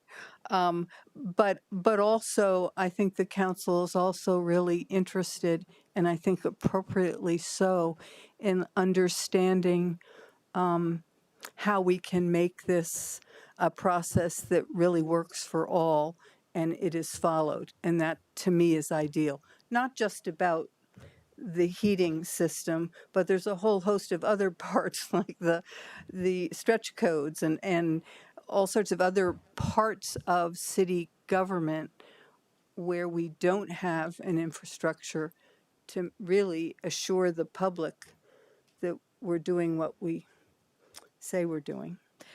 I couldn't agree with you more. I just hate to see us, and I don't want to dominate here, but I hate to see this city, like so many other cities, fall into the trap of delaying because of those, you know, delaying unnecessarily because for whatever reason, whomever's interests are challenged and made more complicated because of those bureaucratic hurdles. Okay. Well, thank you. Thank you for letting me speak. I'm sorry, I just have to interject. Sure. What you said was absolutely appropriate. And for those of you who are here at 6:30, we heard about the troubles in replacing our one code enforcement officer, Delilah Hall, who left for another job. Good for her. She was a wonderful staffer. And our inability to find someone to take her position because of the lack of affordable housing in our community. Paul Connor, Marla Keene are holding it together, and they're doing an amazing job. But when we talk about bureaucratic hurdles, if that's going to be a theme tonight, let me just say that we are understaffed for existing code, in my opinion. And the way staff has been able to keep it together in the second largest city with a skeleton staff is remarkable. So it's not a bureaucracy problem. There are not the people to do the work that we need done now. And you're asking us to put on more. Okay. That's a fair ask, but we have to consider how you're going to enforce that and staff that. Okay, thank you. Michael? Oh, I'm sorry. Yeah, Michael, and then the other gentleman. Thank you.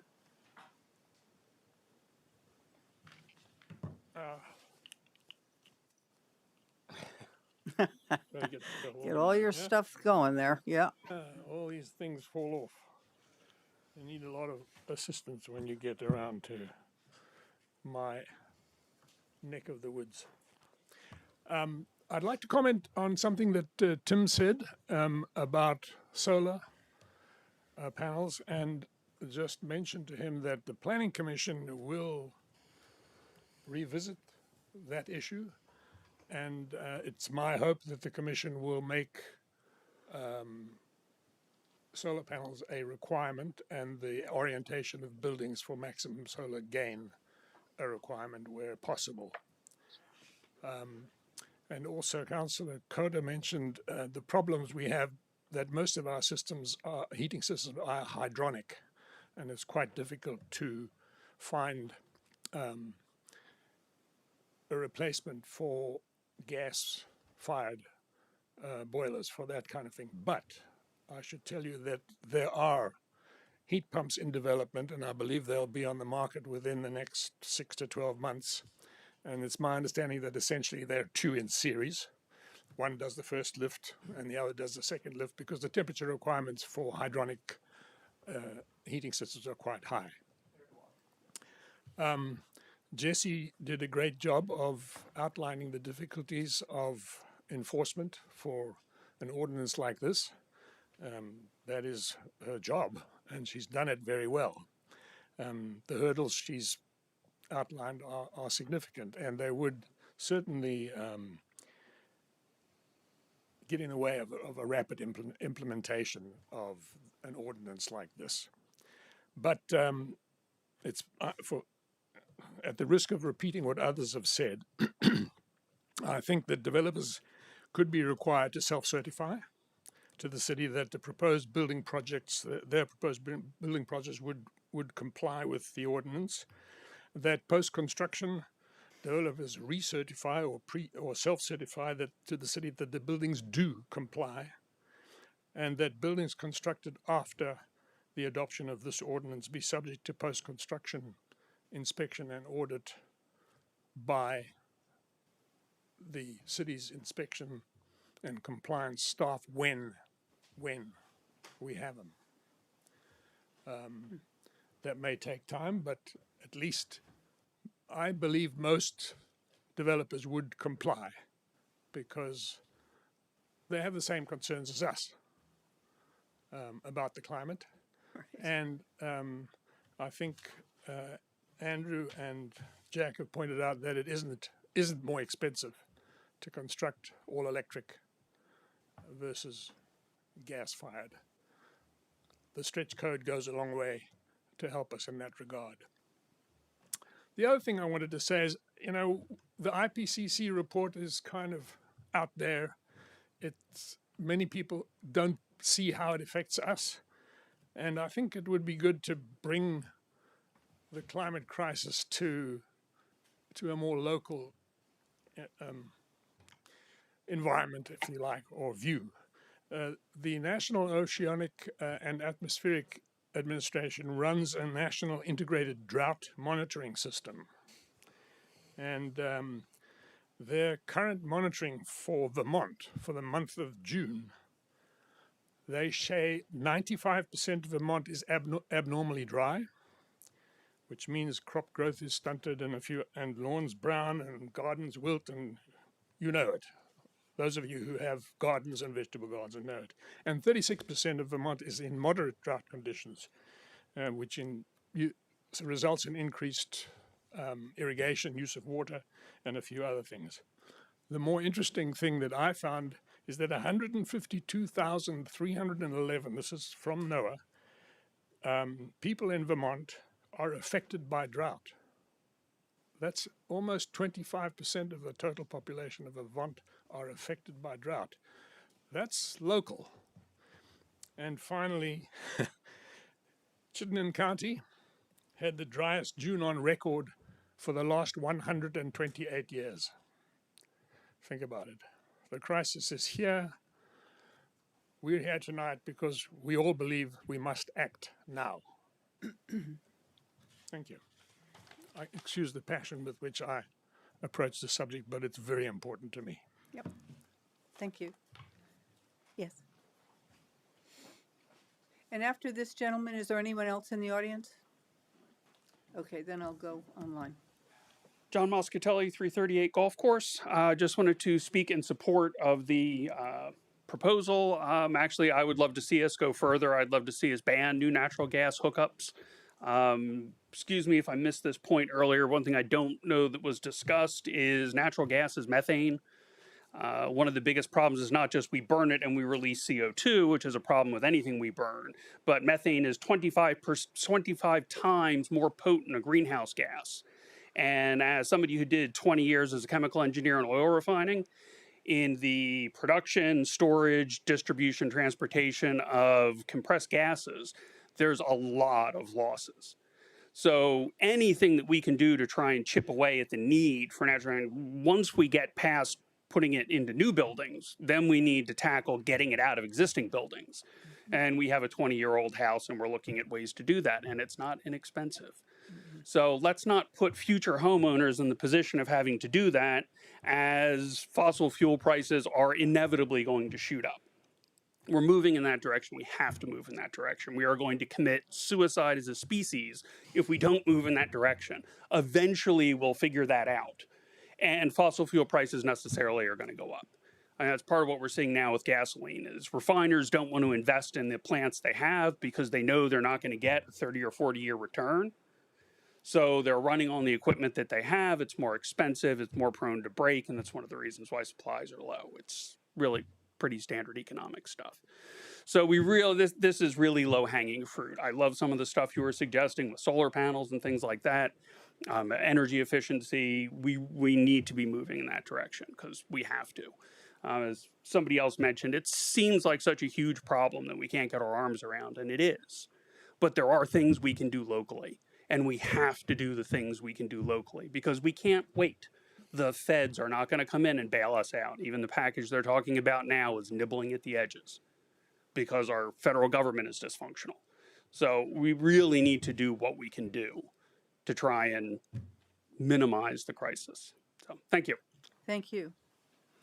Okay, we'll go to Lori Smith online. Good evening. Can you guys hear me? We can. Well, I want to start by saying thank you to the commission, or the council, excuse me, and also thank you to the Climate Action Task Force for great work. I live in a decarbonized house that's been decarbonized for over 5 years. We have no fossil fuels used in this house. I never thought I would say this in my life, but we love our induction stove. I like it better than the gas stove that I cooked on for 30 years. The technology is totally different. An all decarbonized house is easily obtainable. We need to act like all of our lives depend on it, because they do. And maybe I'm old enough that my life doesn't depend on it, but our kids and grandkids, they sure do. So I just want to thank you guys for taking this so seriously and say, please act. As a builder, self-certification works. It's not 100%, but if you start with self-certification and say, we're going to go to inspection as soon as we can, you get this ball rolling. And as everybody else has said, we can't wait. So I'll keep it short. Thank you very much. Thank you. Now we'll go to Stephen. I don't have a last name, just a first name. Ray Gonda. Oh, Steve. Oh, is that your code name yeah, or something, Ray? Well, Oh, okay. Somebody named You go by somebody named Steve Steven. or Ray. All right. That's good to Steve know. helped me set up. Steve helped me set this See, system hot up. water here. And he Okay. put his name in there, and I didn't know it. We see your water heater, Ray. We know what you're burning. I am in the basement. You're burning. Water heater's right back there. Yeah, I want to thank you for this opportunity and for taking the time to take a look at this problem. I've spent all of my lifetime, almost all of my lifetime, as a resident of Vermont, that's the last 40 some years, in environmental issues of all kinds. And on many issues, I've spent hours a day, months at a time, even almost lost my job at IBM over it, which didn't change my behavior.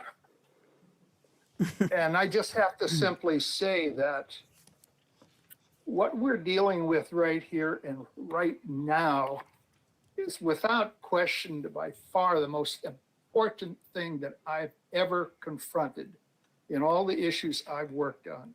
This is planetary, this is national, this is statewide, it's local, it is everywhere, and we all have to do something to help mitigate climate change and global warming.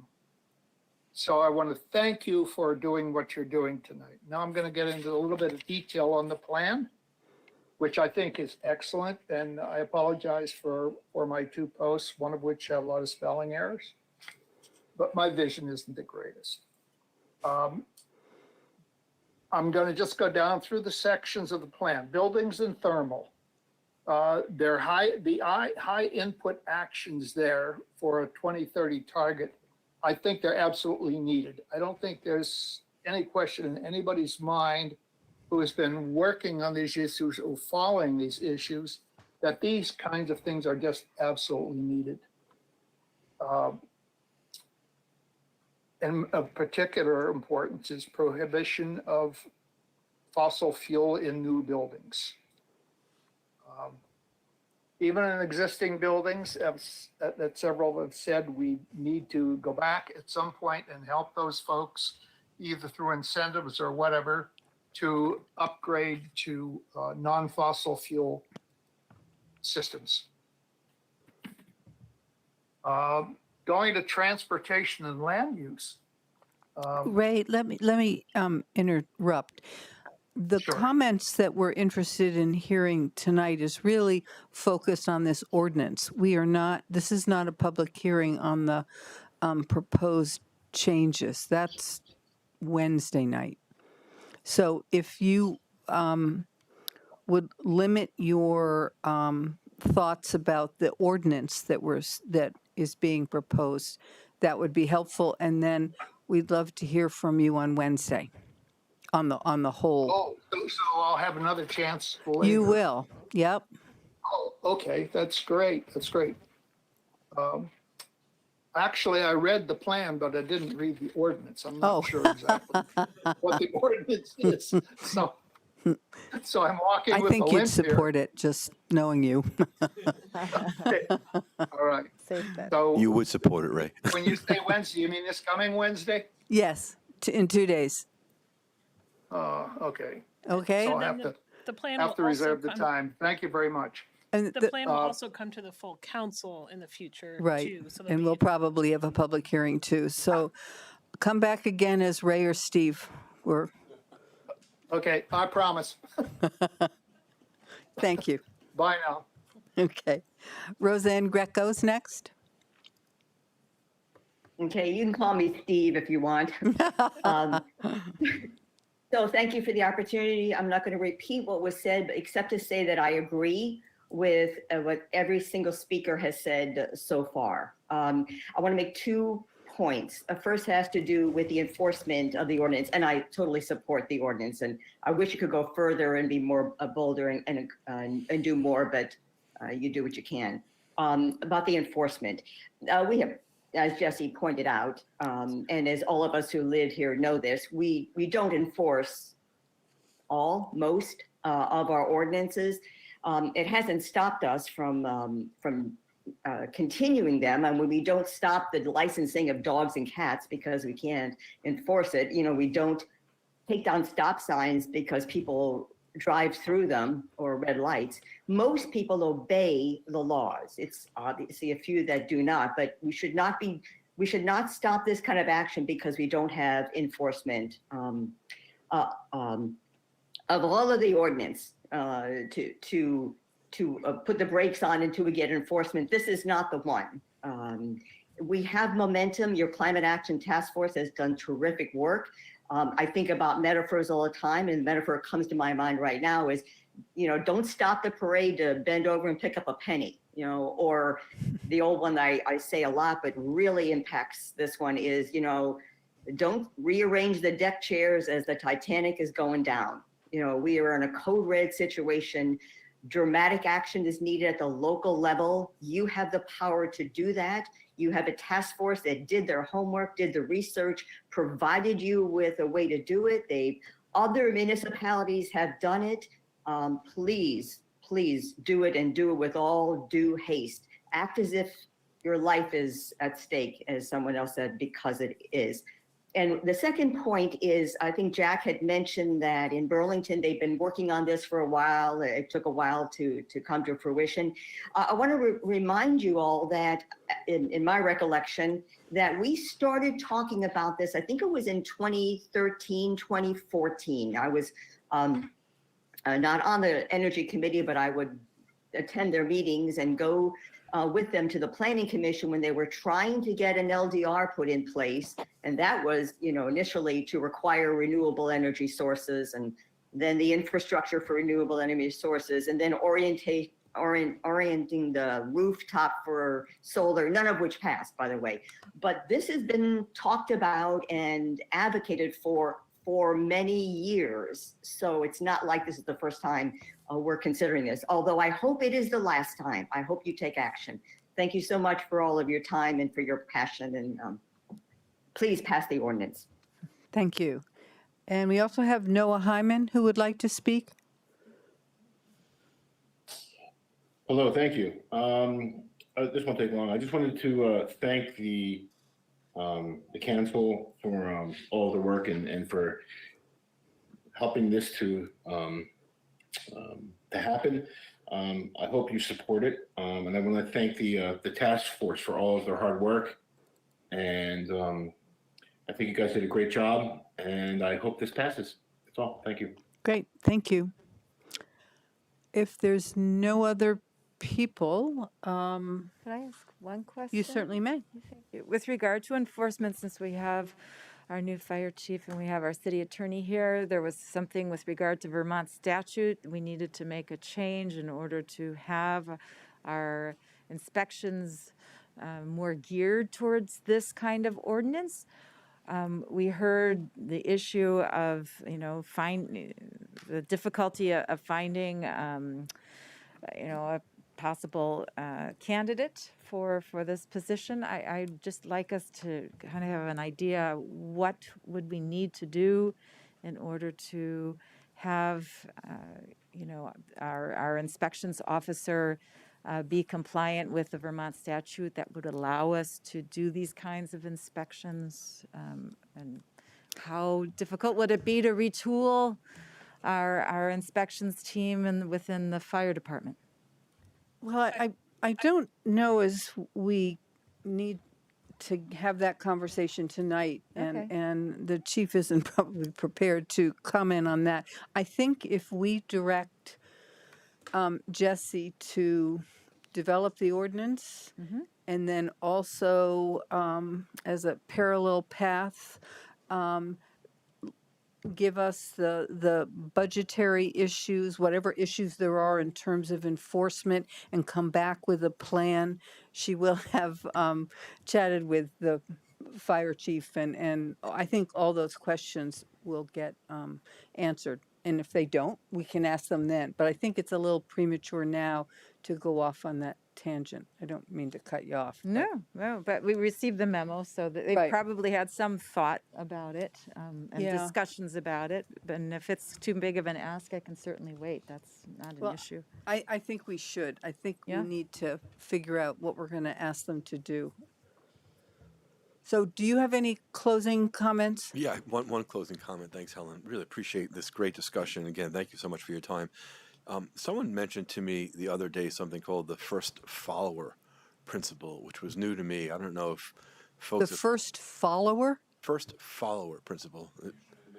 So I guess intuitively I would have thought the first adopter is really important and is the person that kind of starts a snowball, but that's not the science. The science is it's the first person that follows the first adopter. And the metaphor is someone starts dancing by themselves, and it's only till the second person joins that a crowd. And why is that important? It's important because we all know this is a crisis. We all know we have to do something. If it's just South Burlington or just Burlington, of course we can't solve it. The only way it can be solved is if people start following the first follower, right? Snowballs. And so it's so important for us to be the first follower, to start that snowball, to make this something that can be really, really meaningful. And so I urge you to make it really meaningful. Well, thank you. So, all right. So I think the conversation for the council is what exactly do we wish to task Jessie to do? And I guess from my perspective, I would want her to work with her team to adopt an ordinance. I would suggest that we follow what Burlington has done. So I could be convinced to add water pumps or water heaters, but if we want to start and get something that has perhaps less pushback, I think what Burlington did was a really good thing to follow or to adopt. So that's where I would hope that we would give her guidance. Is everyone amenable with that, to Yeah. come back and see an ordinance for South Burlington that addresses those issues? We can always change and add things, but that would be a starting point. and I'm on board to go with what they're recommending, which is with the water heaters. I personally, I would be too, but we'll see what they come up with. And I'm Yes. interested in hearing back from Jesse about what different options for compliance and what that Oh, would that look would be like. my second thought. Sorry, That would didn't mean to be, interrupt you. there's one thing, let's get the ordinance structured and we can review that. And then secondarily, I think I hear from the council that you would like to understand the costs and the parameters and the structure of a way to enforce both this ordinance as well as potentially some other ordinances. Right, and Is that right? A little broader Yeah. than just the given our fossil fuel. priorities conversation later on, I really would like to hear from our city attorney and our fire chief, because I think it is a question that we're going to be seeing in just an hour and a half. And I don't know how late they're going to be here. And I do think it's helpful for us to know, whether that, what is it, a bike rack where we had 3 counselors vote on those things, Right. whether or not this is, not necessarily low-hanging fruit, but at least within our grasp. Right. And I don't know if it's too big of an ask. Could they say it themselves, or if it's something that they could speak to? I think it would be helpful with regard to my approach to that item on our agenda. If I may. Yes. I'm not opposed to that either. And I love extra meetings. So if you want to maybe have an extra meeting between now and the next time we meet to bring them back to have those discussions, I'm just mindful of the agenda and we're already a half an hour late. So I'm definitely supportive of expanding this conversation. I would just say maybe we should be respectful of other speakers and schedule an extra meeting. I actually think it makes sense to have some prepared thinking and an outline and a plan before we start getting sort of single shot answers to whatever questions we might have. Okay. So do you like the second direction too? Is everyone Yep, I got thumbs up for everyone. Good. So do you need any more direction? Nope. Is that clear enough? That's great. Thank you. Okay. Thank you very much. It was a great conversation and presentation, Andrew. Moving on to 8, and I apologize for running late, but these are big issues, aren't they? Thank you, everyone. Take care. And thank you so much, Jack.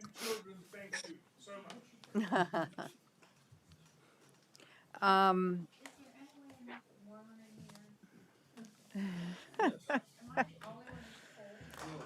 well, all of a sudden, I just got a cool blast. That's why I brought a jacket, because I keep. Okay. Okay, you can turn it down or up, I guess. And it's geothermal. It's so cheap. Okay. All right, so item 8 is a presentation from the Chittenden Solid Waste District on the Materials Recovery Facility, better known as the MRF, bond vote that's going to be on the November ballot. And Sarah Reeves, and She's here. she is here. Why is she here? In person.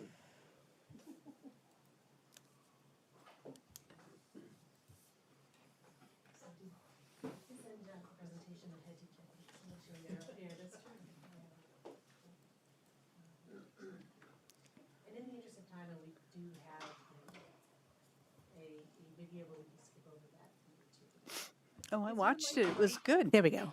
That's better. So thank you again. My name is Sarah Reeves. I'm the Executive Director for the Chittenden Solid Waste District, and I'm here with your venerable representative for many years, Paul Stabler. And we would like to talk with you about a bond initiative that we have planned for this November for the general election.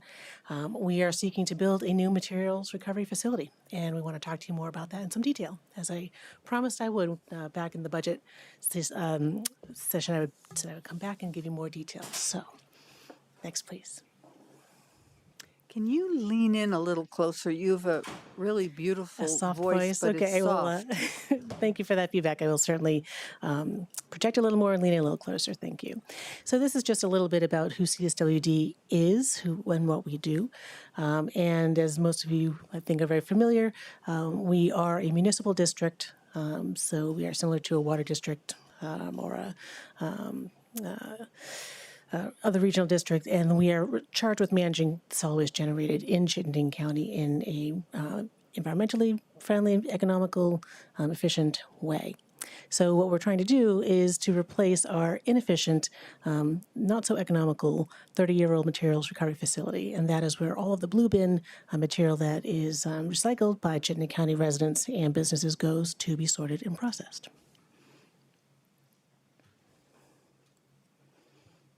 And let's skip over this one, Jesse, in interest of time. I watched it, though. It was very good. Oh, good. Good, thank you. It is only about 2 minutes, but in the interest of time. So these are, again, a list of some of the things that we do, some of the services that we provide, and we provide these services at no cost to any of our member towns or cities. We don't send you a bill, and it is similarly not our intention to send you a bill for this MRF. So what is a MRF? It rhymes with surf, or if you're old like me, Smurf. It is a building where the blue bin materials go, and then we sort them into different commodities that are then sold on the open market. So plastic water bottles, laundry jugs, milk bottles, cardboard, paper, etc. So we process things that are both 2D, so flat, and 3D, which have some shape to them. We do process in a single stream, which means you don't have to separate your paper from your bottles and cans. Next, please.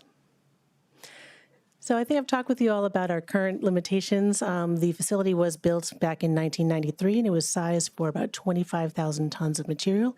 We are now processing closer to 47,000 tons of material. And the types of material have changed dramatically over the years, as you can imagine. The types of packaging has changed in the past 30 years. And we are unable to grow at the current footprint. We simply can't go up or out in any direction. So we are hamstrung. It's about a 34,000 square foot building, and you'll see in a moment where that building fits in our proposed new building. Next, please. And again, we are stuck in the 20th century. We are one of the the few remaining MRFs in the country who are managing this type of material that are still hand sorting containers.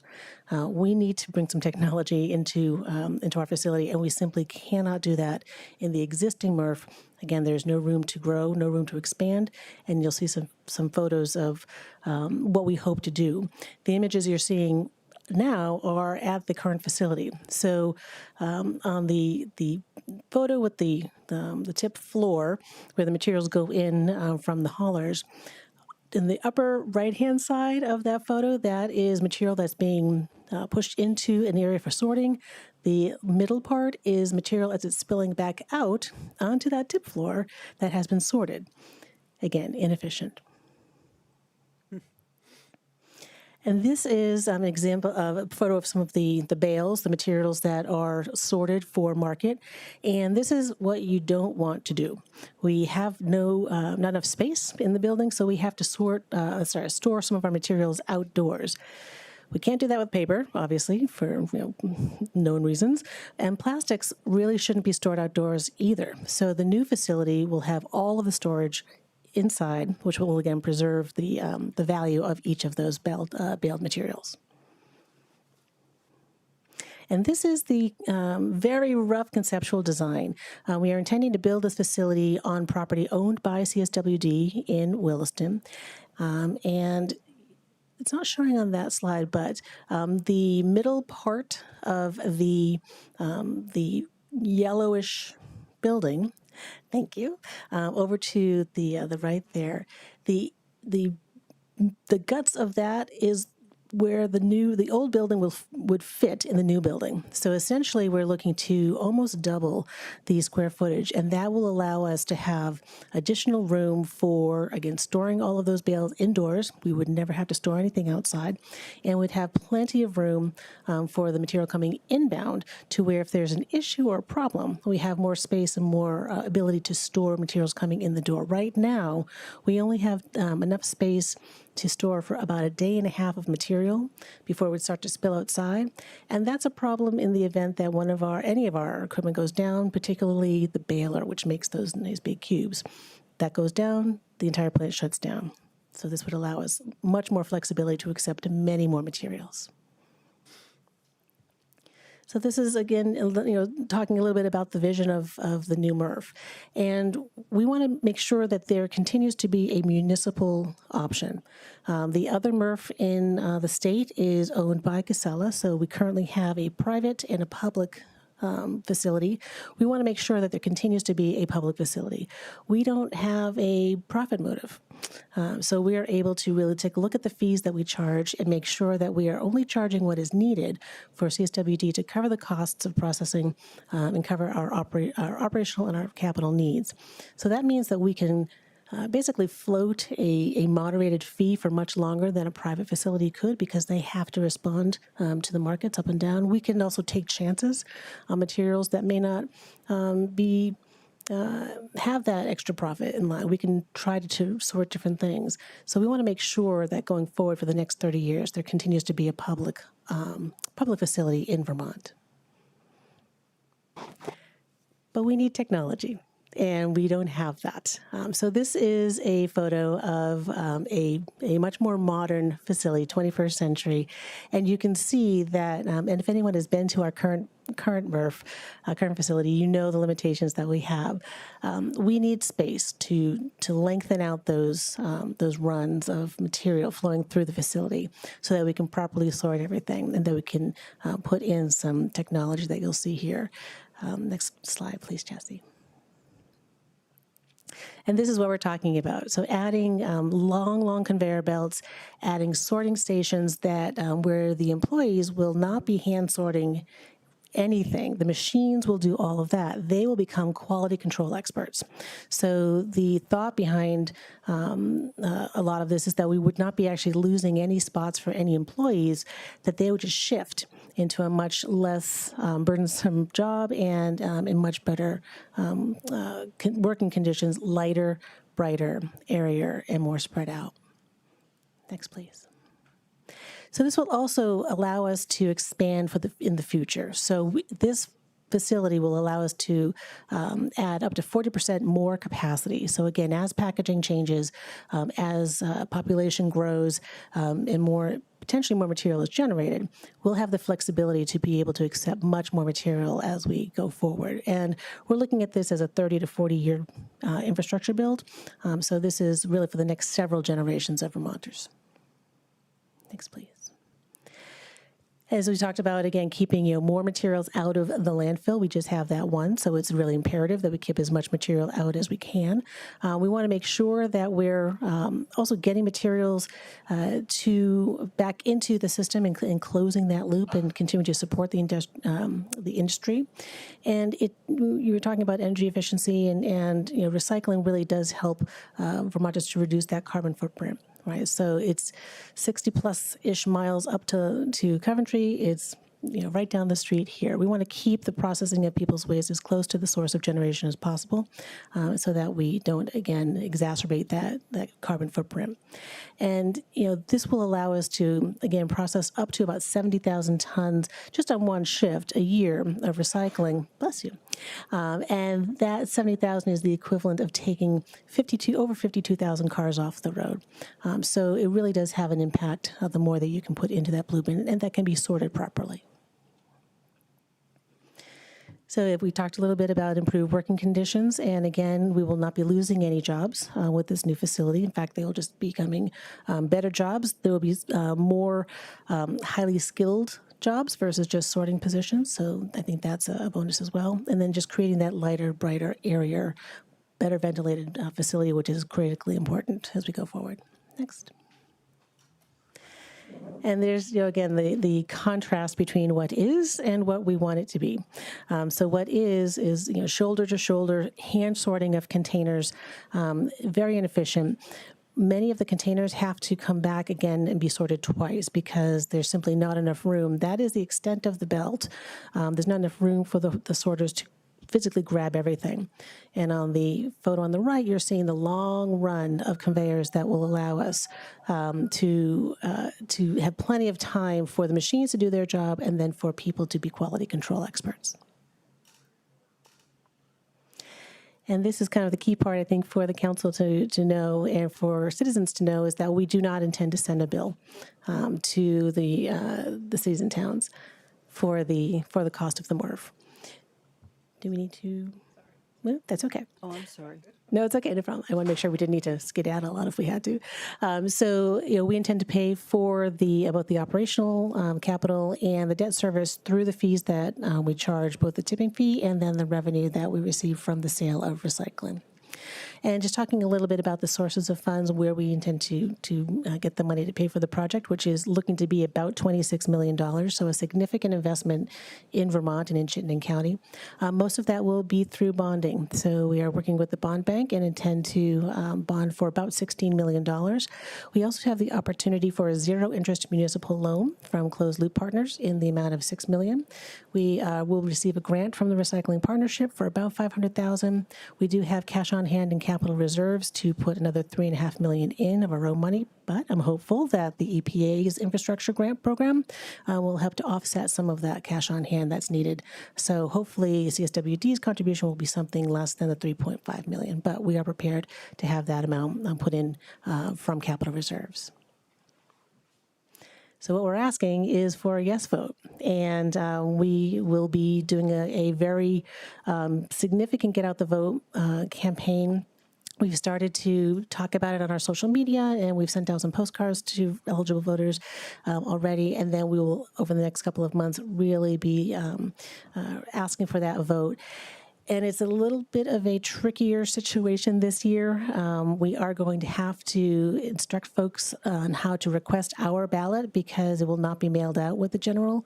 Unfortunately, we talked to the Secretary of State's office, and they are not allowed to mail our special election ballot out to voters, just the general. And we were not able to piggyback. I know it's very disheartening, but we talked to folks and to the secretary, and they said unfortunately the law does not allow it. However, we're going to be working with local clerks to make sure that anyone who wants a ballot obviously has access to that, and instructing folks how to access their My Voter page. So there'll be a much heavier voter education campaign than I think we had maybe anticipated. So we would also look to our member towns to kind of help us make sure that people who want that ballot have access to it. Certainly if they voted in person, they'll be handed the ballot just, like normal. But it's mainly for those who have requested an absentee or who are just going to be mailed the general election ballot and think they have everything they need. So we want to make sure that people are aware of ours and know how to get it. Tom? So I'm sure you're getting good advice, but I would just go back to the Secretary of State again, because we're doing the CUD question on the general election ballot. We just had to meet a certain deadline, and I'm 99% sure we voted on other bonds for regional entities on the general election ballot. So I don't take no for an answer. I so agree go with back. I agree with Tom. I will bring. I will talk to Jim again, and I talked directly with him, so he was fairly certain that it was not something that he could do, but I will happily bring back a further recommendation for more conversations from the city of South Burlington, because I agree, it would seem that would not be conducive to making sure that everyone has the opportunity to vote on this if they want to. Right. So we've gone back and forth several times, but I will happily say. Well, and remind him it was Senator Chittenden who suggested that you push a little bit. Talk to some other senators Remind him that as well. he was one of the key movers and shakers in the beginnings of Chittenden Solid Waste District. He was a commissioner for a long time on our board. Very much. Why wouldn't this bond issue be on every ballot for every town in Chittenden County? Right. Yeah, the way that the law was amended, it allowed the local elections, so the cities and towns can have their ballots mailed out by the Secretary of State, and the school districts can petition the city or town to have their ballots mailed at a specific time, so at town meeting day or if they needed to at general election. It left out every other regional entity. And so, yeah, and I hope it was just an oops. We don't often have a bond. We've only had one other bond request, so it's not necessarily that it's top of mind, I think, for something like this, but it is certainly a miss. So I will gladly bring back this recommendation, and I anticipate other member towns will also say, can you ask that again? But our initial information from the Secretary of State directly from him was that they're not able to help, but I'm willing to give another try.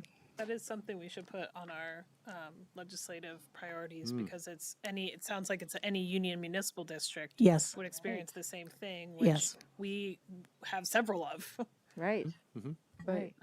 I just want to add to Sarah's presentation. Just she doesn't talk about it, but staff. This is Paul Stabler, Yeah, our sorry, Paul representative. I'm sorry I didn't introduce you when you walked in. I should have introduced myself. I just wanted to mention that she doesn't talk about the great work and detail work that staff did to research all the various options for the different types of a system to implement a new MRF. And I think they struck the right balance. They could have spent a lot more, but it was kind of the return just probably wasn't worth it. So I think they've got the right balance with the right amount of people that as she mentioned, will be more in quality control on the line, but with the good amount of automation. So staff did a great job. They visited the various types of facilities and various manufacturers and real world MRF sites that are actually operating. So staff did a great job in that, and I'm very confident that this is the right design. Great. Will your current staffing be enough for this facility, or? It will, and ironically, we are the facility is dramatically understaffed, so we will be able to carry over the amount that we have now and be adequately staffed. Great. So yes, we will not be. Again, we won't have to lay anyone off. Actually, there are still a couple employees right now, but they won't have to lay anyone off, and there will be some higher skilled jobs available as well. Okay. Do we need I have three- oh, I'm sorry. Oh, sorry. Excuse I have a comment me. and two questions. So if this is going to be the Super Murph, is it going to be called the Smurf? We can certainly add that. All right. Next question is, what happens to the old Casella site after you turn on the new one? So it's the current MRF is actually our facility. They operate it on our behalf. So it's your land and your facility? Correct. Oh, correct. Okay, I didn't know that. Yeah. What will become of that? So that is a very good question, and that's for our board to really debate. There are several options. We could certainly retain it as an asset and use it maybe as a special recycling facility for kind of like for bulky goods, mattresses, furniture, things like that, or hard to recycle things like film. We could sell it as an asset. It's located in a great location in the industrial park. We could lease it out to others who may want to do some of this other kind of work. So we have a couple of options, and we have some time to figure that out and see what that leads us. But again, we hate to, I think, kind of give up an asset that we then 5 years later say, oh, if we only had that, we could now be recycling. We will be taking some of the equipment, not a lot, but some of the equipment from the old facility to the new because we had invested in it recently and it's working. Correct. So we'll be taking one of our baler and our glass cleanup equipment to the new facility, and then we will be most likely selling the remainder, whether for scrap. Last question, the most important question is, will you have the capacity at the new plant to for us to get rid of the bottle bill? That's a great question. And the simple answer would be yes, because we would be able to handle significantly more material. And if we needed to do that on 2 shifts, we would have that capacity. So yes. You don't have it now, right? No. Yeah. So this is an important point. We already have mandatory recycling across the whole state. We have a centralized system that collects all recyclables and then distributes it back out or puts it in the lane, whatever they have to do with it, right? I have to take my bottles and cans to some other place and go through a whole separate redemption process that has another whole set of transportation that has to take it somewhere else, and it's not efficient. I mean, there was a time in 1970 when it was the right thing to do because there wasn't any mandatory recycling. Now we have this waste district that takes care of this. Now we have to start thinking about, is there a more efficient way to deal with our beverage containers other than the 5-cent deposit, right? If we need to apply a tax to those beverages in order to fund things that help the homeless or whatever it is, right? If there are social causes that we need to, we can deal with that. But I'm really tired of having to take and redeem my bottles and cans, for a nickel each. I don't have to do that, but it's there's a value there, right? But I think it's obsolete. I think it's past its prime, and it's time to give them all the materials, because every aluminum can they sell, they get a lot of money for, right? We do. It helps to support that public system, right? So every penny that we take goes right back into the district and right back into the MRF or the drop-off centers or any of our other programs. Is there a good market for glass? No, ma'am. No. Oh. That's a difficult one Okay. to deal with. But we've done staff has done a great job. The 5 cent on aluminum cans. Okay. I wish there were. Was your answer no? There's not. It was no, ma'am. There is not. Okay. Yeah, we do. We actually do much more than many other MRFs do for glass. And what we're working on is, and actually working with VTrans and ANR and UVM on really perfecting our glass product down to an even better product, which would be sand borrow. So right now we produce a glass aggregate, processed glass aggregate, and we want to get it to where it can be used as a sand replacement. And we are very, very, very close. And the great thing about this new building is that will allow us to keep all of our processes indoors. Right now the glass process is half indoors, half outdoors.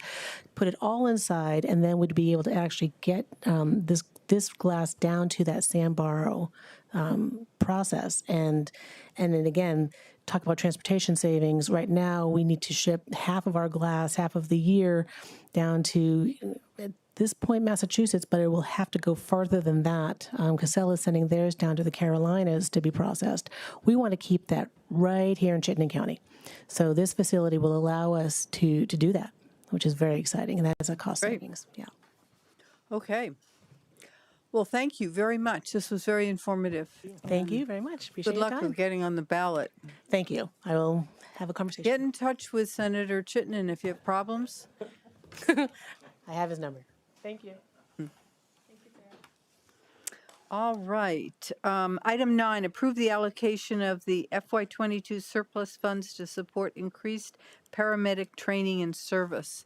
Our new fire chief and Steve Locke, I'm sorry that everyone got called out. If we had been on time, they would hear this, but that's... Public comment would still be going on in my former job. It's okay. Sorry. Right. Thank you for taking up this, it's a rather small amount of money that we're requesting. It is very timely and very important to the staff. So we run it as a paramedic level ambulance service, and so paramedics offer the highest level of pre-hospital care. We currently have 7 paramedics on staff. 7 of the 29 positions in operations are certified as paramedics. We've had some attrition through people who have left the profession, and so we're down to a point now where we have 3 on 2 shifts and then 2 on the last shift. But ultimately, it's about investing in our staff, and that's what this really is about, is that transition from being a regular EMT who can do some things to a paramedic level education is really important to our staff and important to our community. And it's difficult to recruit paramedics, and paramedics can write their own ticket. And we really haven't invested in our own members since 2010, when we trained the first group of paramedics here. And what is important in the union presidents in the back of the room is the collaborative approach we've been able to take to this. So our members, and rightfully so, are compensated on their days off when they attend class overtime. And what this agreement we have struck with them is that they're going to go to class for no compensation on their days off. Now, this is a 12 to 18 month, really 18 to 24 months to get through it, but it's about a 12-month, 1 day a week you go to class. And so while they work every third day, the days that they're working, we're going to release them from duty for the 8 hours of class. They will return to work the remainder of their shift. But on the days that they're off, they're doing this for no compensation because they understand and really want and really believe in the higher level education and the service they provide to their community. So we're going to capitalize on a couple things here. The cost of the program is about $25,000 per student for tuition and books. There's another about $6,500 in overtime to backfill those positions, each one of them when they're off. But the state is providing currently about a $21,000 grant per student as part of using some of the monies that have come into the state for certain professions. It's kind of like they're giving for nursing students, they're giving some tuition dollars. Well, they're giving $21,000 per student to attend paramedic education. Unfortunately, currently, if you already have a bachelor's degree, they're not allowing you to have that money. So 2 of our members qualify for it. The 3rd does not.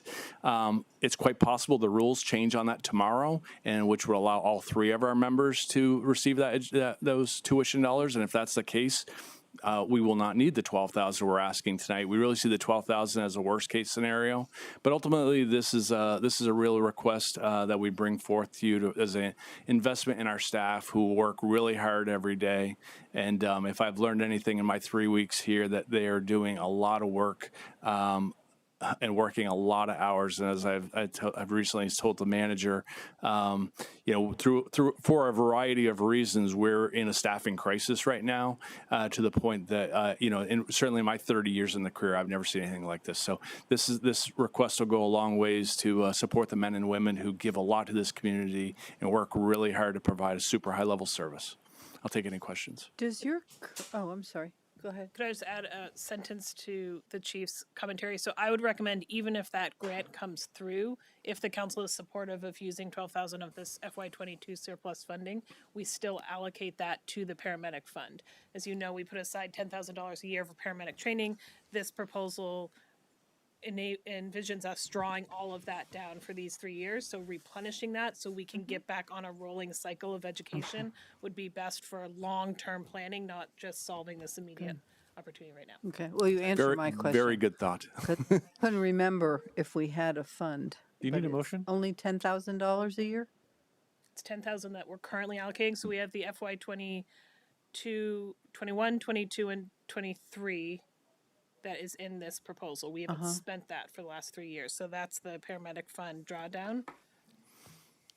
Okay, but is your crisis going to be over when? My crisis is a different crisis that I'm sure we'll be talking about in December. Just to highlight and take the opportunity while I'm sitting in front of you. I never miss an opportunity to let it go by. So we have 29 positions in operations. Currently, we are operating with 24 of them filled. And then because of FMLA and vacancies, but we start the day. But then with leave time, our average overtime per day is 60 hours. So we are one of probably 2 departments that have minimum staffing. I would only assume the police department has as well. So we ensure that we have 8 firefighters working every day. And in order to maintain that 8 firefighters, we have 60 hours of overtime per day to maintain that. We mandatory someone to work every day. So we tell somebody, you can't go home, you're working today. And we knew this was going to be a tough few months. This has been somewhat forecasted. We had some babies and some injury leave that's part of this occupation. It is a grind right now that the staff are in. And then you turn that onto, 15 average of 15 calls per day is a heavy call volume on a limited staff. And we'll certainly, there they go again.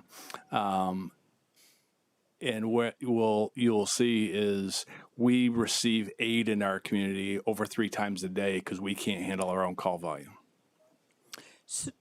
Hey, Captain. Captain, thank you for being here. Yes, thank you. What is, what's an ideal number of paramedics? So kind of separate topics. So certified paramedics, for me, that 7 to 10 range, that 10 range is a nice sweet spot because you don't want to have an oversaturation because at some point it's about maintaining your skills. So of having I'm an EMT basic. There's certain medications, there's certain things I can do. There's an advanced EMT level, which everybody in our organization, except for myself and the fire marshal are at, it's contractually required. They can do more things. And then our paramedics, they can do a lot of things. So the sweet spot is probably to have about 1/3 of our staff as a paramedic. So that way we always have paramedic coverage. So there's a difference between a paramedic and then really what we're talking also is about enough staff to handle the call volume. And that's a combination of just total people. Okay, but these dollars, though, are what fund the paramedics. And so when we give you this money and these 3 people get the training, how many paramedics will we have on the force? 10. Well, today plus 3 would be 10. Okay. But it's 24 months before we see these 3 people practice. In 24 months, I will lose some paramedics. Sure. And I hope I hire some paramedics. Well, I guess my point is $10,000 a year enough? And this is a budget issue for the future. But if it costs $25,000, then $10,000. I mean, it takes you 3 years to save up. My recommendation will, and it has been in the draft documents that I've wrote, that we prepare to send 1 person a year. That way, we end up with a pipeline. Hopefully, we'll tackle our attrition. Okay, thank you. Did you have a question? Are these grant funds available every year? Last couple of years, last 2 years, there have been grant funds available, which obviously are all just like your ARPA money, these one-time monies that the state is using for a variety of reasons. In my former 14 years of doing this as an administrator, we've never had grant monies like this available. Good to know. Thank you. Okay. Tom, did you have a question? I'm ready to move to support this. If I could get a second, and then I'd like discussion. Second. So in the discussion, I'll never miss an opportunity. I'm sorry they had to leave. I just want you, the new chief, to know that on March 21st, 2020, we had scheduled a firefighters appreciation banquet. We have, I still have the envelopes, and we've got the vases. They're still in my closet. So when you're back to full staff and the guys are ready to do it, I would love to get that conversation going again, because I think that's an important event to make sure all the firefighters and EMT staff know how much the community appreciates them. Very well, thank you. Cheers. Questions? Oh, okay. Are you ready then? We have a motion on the table. Okay, all in favor of allocating $12,062 from the FY22 surplus into the paramedic fund? Aye. Signify by saying aye. Aye. Any opposed? Okay, great. Thank you. Sorry you had to wait so long, but Just I for guess it record, was worth he it. Identified and brought in those grant funds before he was an employee of the city. Oh, all right. Okay, so we get to turn the page over here. Item 10, receive a recommendation from the Natural Resources and Conservation Committee on an treatment program and possible action. So, is Jean-Seb, is he on the, is he presenting? I think it's Larry Kupferman. Oh, Larry, are you presenting this then? Hi, I Okay. am here. I'm having trouble getting my screen to, there it is, way down there. Okay, great, thank you. There we go. Oops, camera. Oh, now we can Oops. see you. Oops. Yep, there we go. Okay, hi. Okay. Oh, Well, I don't- welcome. Well, thank you. The call to present this to you came a little short notice, and I'm not sure other members of the committee got the message from Andrew in time to be available tonight. I do want to just say that our resolution or our memo to the council is definitely advisory. We're very happy to work with current staff, the arborist, and others about this idea. And I really appreciated the information that Tom presented as a follow-up to the council with regard to the tree inventory that exists in the city. I think that, in fact, and I guess I can't really speak for the rest of the committee, but diversification of tree selection per neighborhood, I think, is really important. And I think that this particular issue of saving ash trees really has a focus on a number of neighborhoods whose only tree is the ash tree. So beyond saving or trying to save a number of ash trees, those neighborhoods, and I think it is definitely in the arborist's plan to diversify once trees are taken down and to replant with other species of trees, so that you're not faced with a total destruction of your tree canopy. With that said, I think that our idea was, and I, you know, we're very, very eager and willing to work with staff with regard to any kind of planning that goes along with preserving and increasing the tree canopy in the city. I wish I was a little more prepared to present what we had, and I'm afraid I was the least involved in this idea in our committee, but I had the time to appear tonight, and I just never heard that from anybody else on the committee with regard to their ability to attend. So I hope that helps. Does that provide you with enough information about?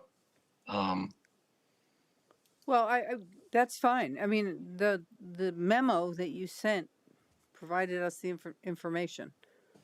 So, Right.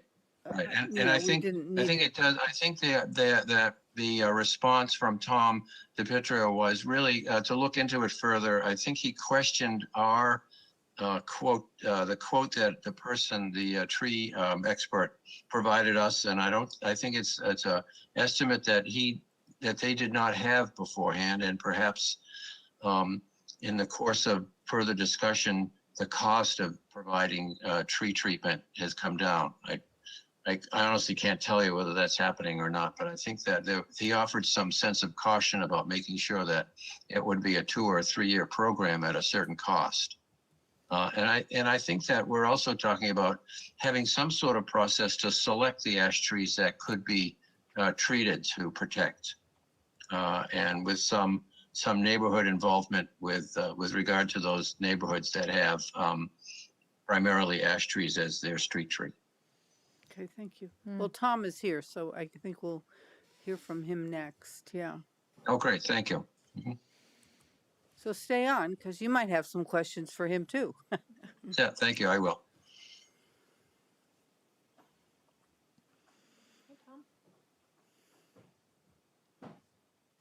Good evening, everybody.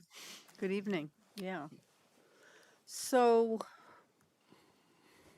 your comments, you sent us a pretty significant memo. Sounds like the Natural Resources and Conservation Committee would like to work with you. What is your kind of bottom line on this? Yeah, so I'm aware that this isn't council's first discussion about the ash trees. I No. think maybe third. I was trying to go through the agendas earlier. Something like that. Yeah. So I don't know where council is at with this. I think, as Justin said previously, our prior director of public works, we're willing to work at the direction of council. And so if this is something that you'd like to investigate, I just wanted to get some initial thoughts out there after speaking with the city arborist and our deputy director of operations on sort of where this might go. We do have some logistical type concerns. I think my comment at the end is I want to square this. In my prior role with the city, we would have discussions. A lot of time people would call about herbicides, pesticide use in the city. And so when we say treatment, we're talking about the injection of a pesticide into the ash trees to prevent the borer or the larva, right? It would kill them. So I just want to make sure we're understanding what treatment means in this case as we move forward there. And then if that's council's wish, again, getting back to some of the logistics here, how we're selecting trees, because like the memo said, we've got about 7,200 city street trees mapped right now.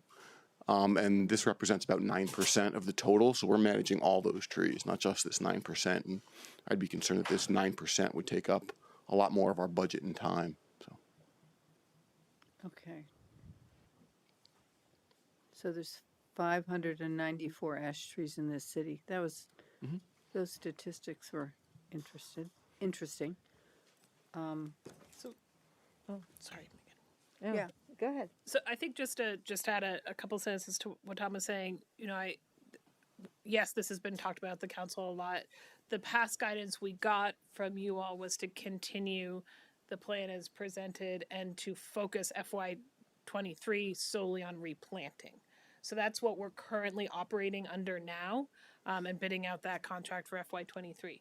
We can do something different, but we're going to keep going on that path unless you direct us to do something else, and that's what Tom was trying to outline. Yeah, and also, replanting, that's correct. We've got 25 trees that were removed that we'd like to certainly replant this year, and then maybe do some additional interplanting, so planting between ash trees. But beyond that, it could be a budget discussion for the upcoming fiscal year, what we do. Okay. Megan?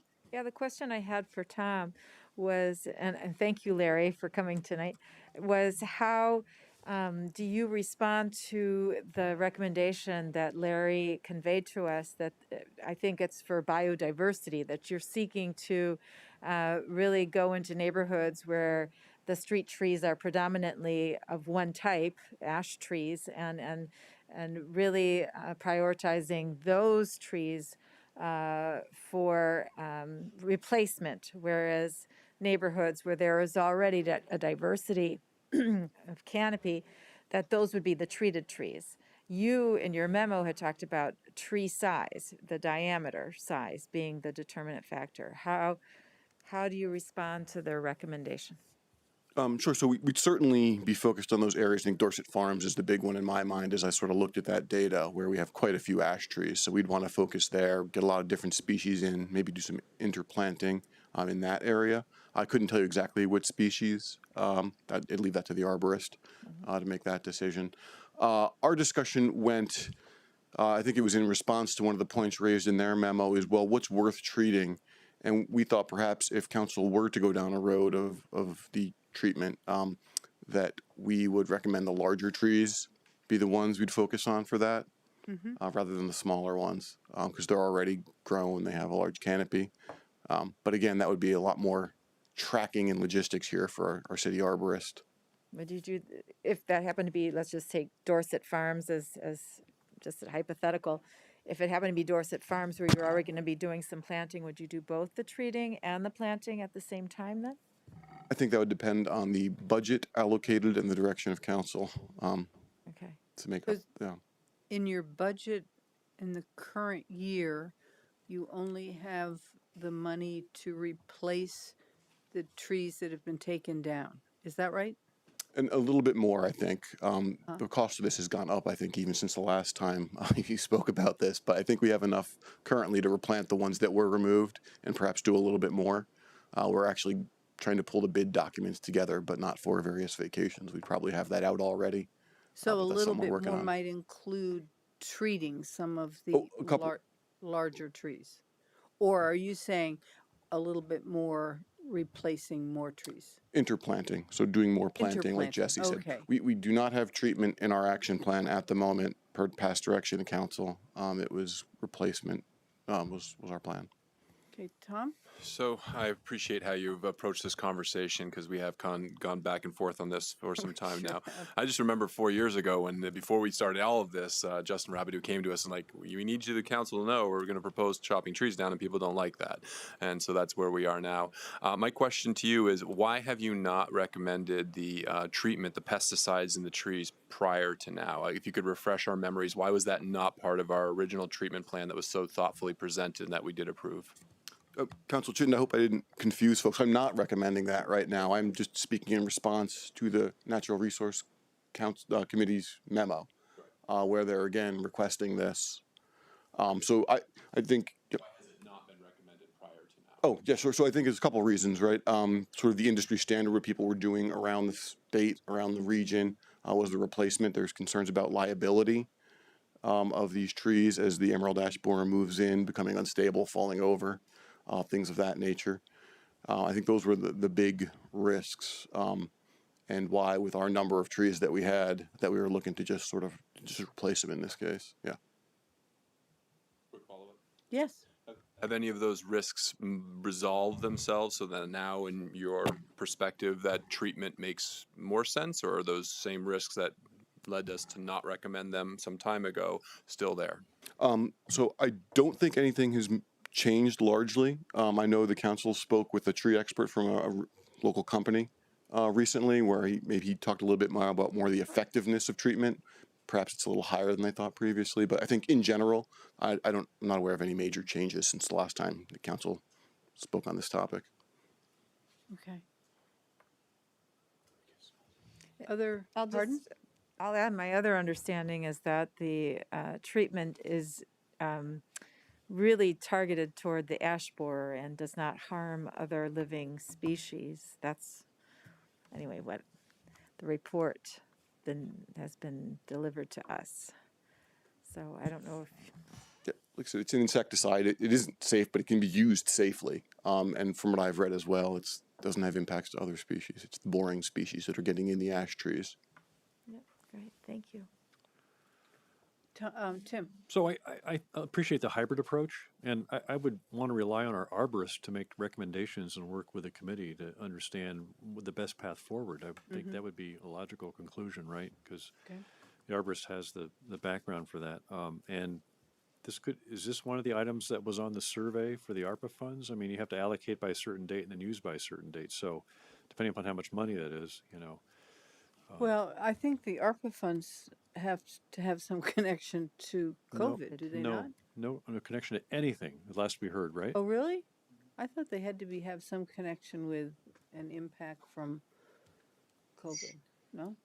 So the ideal is that they are connected to COVID and they are transformational. But because we got under the $10 million, the federal government, the Treasury has loosened the guidelines to say we can use it for any general government need. All right, good. I stand corrected. It is still one-time money though. So I think we would want to think about if we're going to increase greatly our funding for ash borer treatment with ARPA funds, how we've used it with staff, how do we step that down over time? Because it will be an ongoing cost. Right. It's not just a one-time cost, unless we're only doing replacement. Yeah, it's a 3-year track, right? You give do the injections 3 years? 25 years. Oh, it's 25 years? Oh. Yeah. But it's much, according to the NRCC, it's much less than the cost of cutting down and replanting. Over in terms 25 of funds. years. Yep. I mean, the replacement process, I mean, has been working pretty well. The trees on Midland are thriving. They look really good, and they've grown a lot in the last year. I'm really surprised, you know. But if you have big diameter trees and they have a beautiful canopy, and you don't have to cut them down right away, and there is a chance that you could save them for another 20 years or whatever. With the treatments, I think that we need to really look at doing two things in parallel, right? But it depends upon some weighting factor by neighborhood, by street, by quantity, whatever, you know, whatever the simple solution is, if there is one, right? And if we can manage the money for it, it's probably the best way to go, because you want to preserve those big canopies. So we also had a request from one resident to, you know, pay for it herself on a tree that's on the, you know, right of way. So it's not really her tree, it's the city's tree. And that's kind of another nuance, I guess, about whether we allow that or not. I tend to respect what Tom wrote in his memo, which is that's really hard for their staff to manage the individual requests. So what I'd like us to do is to have Larry take the memo that Tom prepared back to the NRCC and prepare a set of recommendations for the council then to provide in fiscal year 24, since we've already got fiscal year 23 laid out, fiscal year 24 moving forward. So I thought that your memo was really helpful, Tom, and I think that it will be to the NRCC as well. And then you, Larry, and the fellow members, you can come back to us and say we've digested Tom's memo and we've, you know, kind of coalesced around this action plan. I think That's a great recommendation. I agree with you wholeheartedly. Yeah. Yes, I think that that seems fitting with our recommendation and our willingness to continue working with staff around providing some help in this regard. So yes, I'd be glad to do that. Great. And I really appreciate the Tom's comment about the chemical and use of pesticides along right-of-ways. I think that is a one aspect of it that we actually didn't consider. So I think we should add that to our thinking as well. Okay. Roseanne Greco has asked to speak, so if the council is done making comments. Roseanne? Thank you for the opportunity to speak. Today I read the Burlington Free Press later in the day, or else I would have sent you this article, but there is a front page article in today's Burlington Free Press about the emerald ash borer.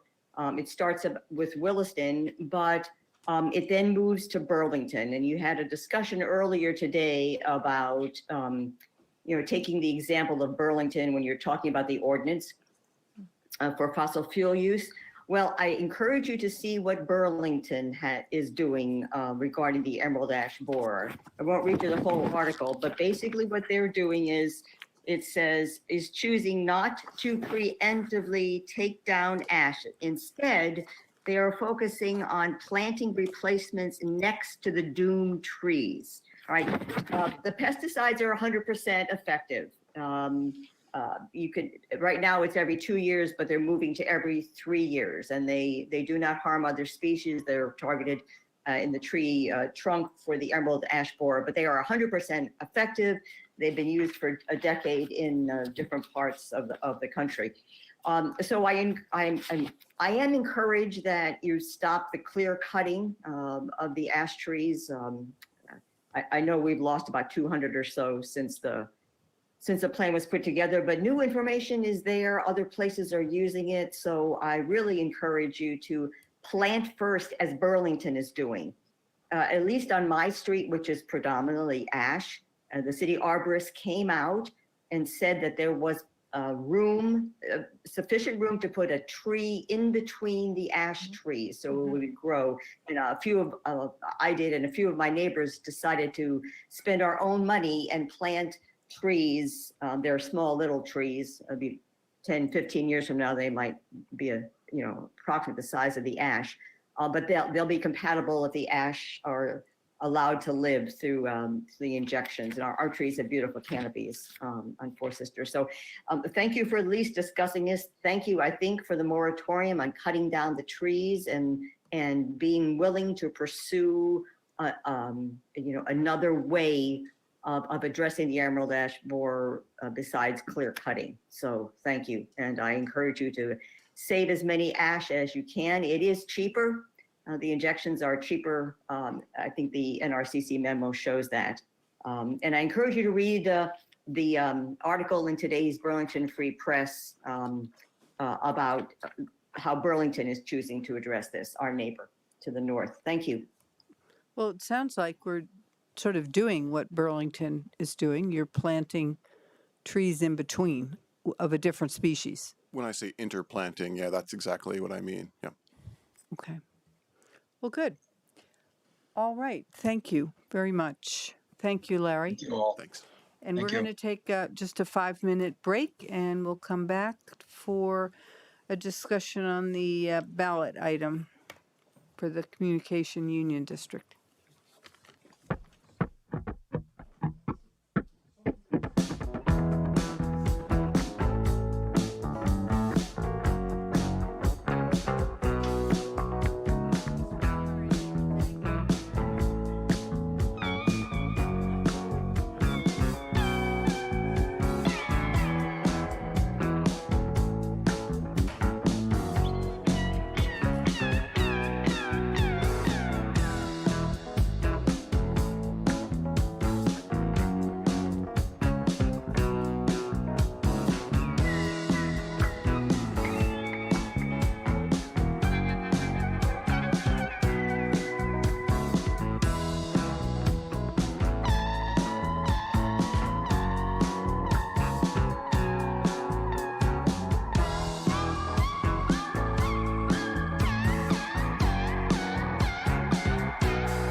Well, I was just, because I was looking at the new park and ride in Williston.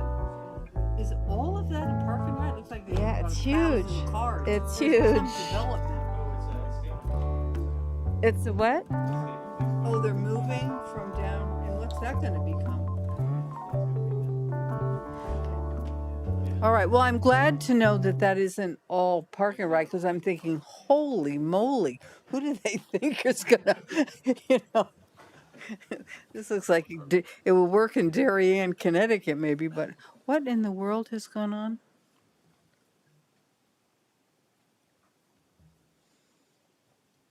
Software update complete, but then all the language was in Chinese. All right. In Chinese? Well, it looked like it. I hit the wrong button, Go back, add a card? No. Set up later. Oh. Right. Is it an iOS update or something? I guess so. And I was. I know. It's. Welcome to iPad. Yeah, I can't even use this thing. Welcome is. Okay, let's get back to business. Sorry. So I'd like to call back to order the South Burlington City Council. We are on item 11, discussing and possibly warning a general election ballot item to establish a Chittenden County Communications Union District. And Andrew is going to take us through. Sure. So at the last regular city council meeting, we received a presentation from the CCRPC as well as the State of Vermont Broadband. Shoot, I forget the name of that agency on the top of my head, but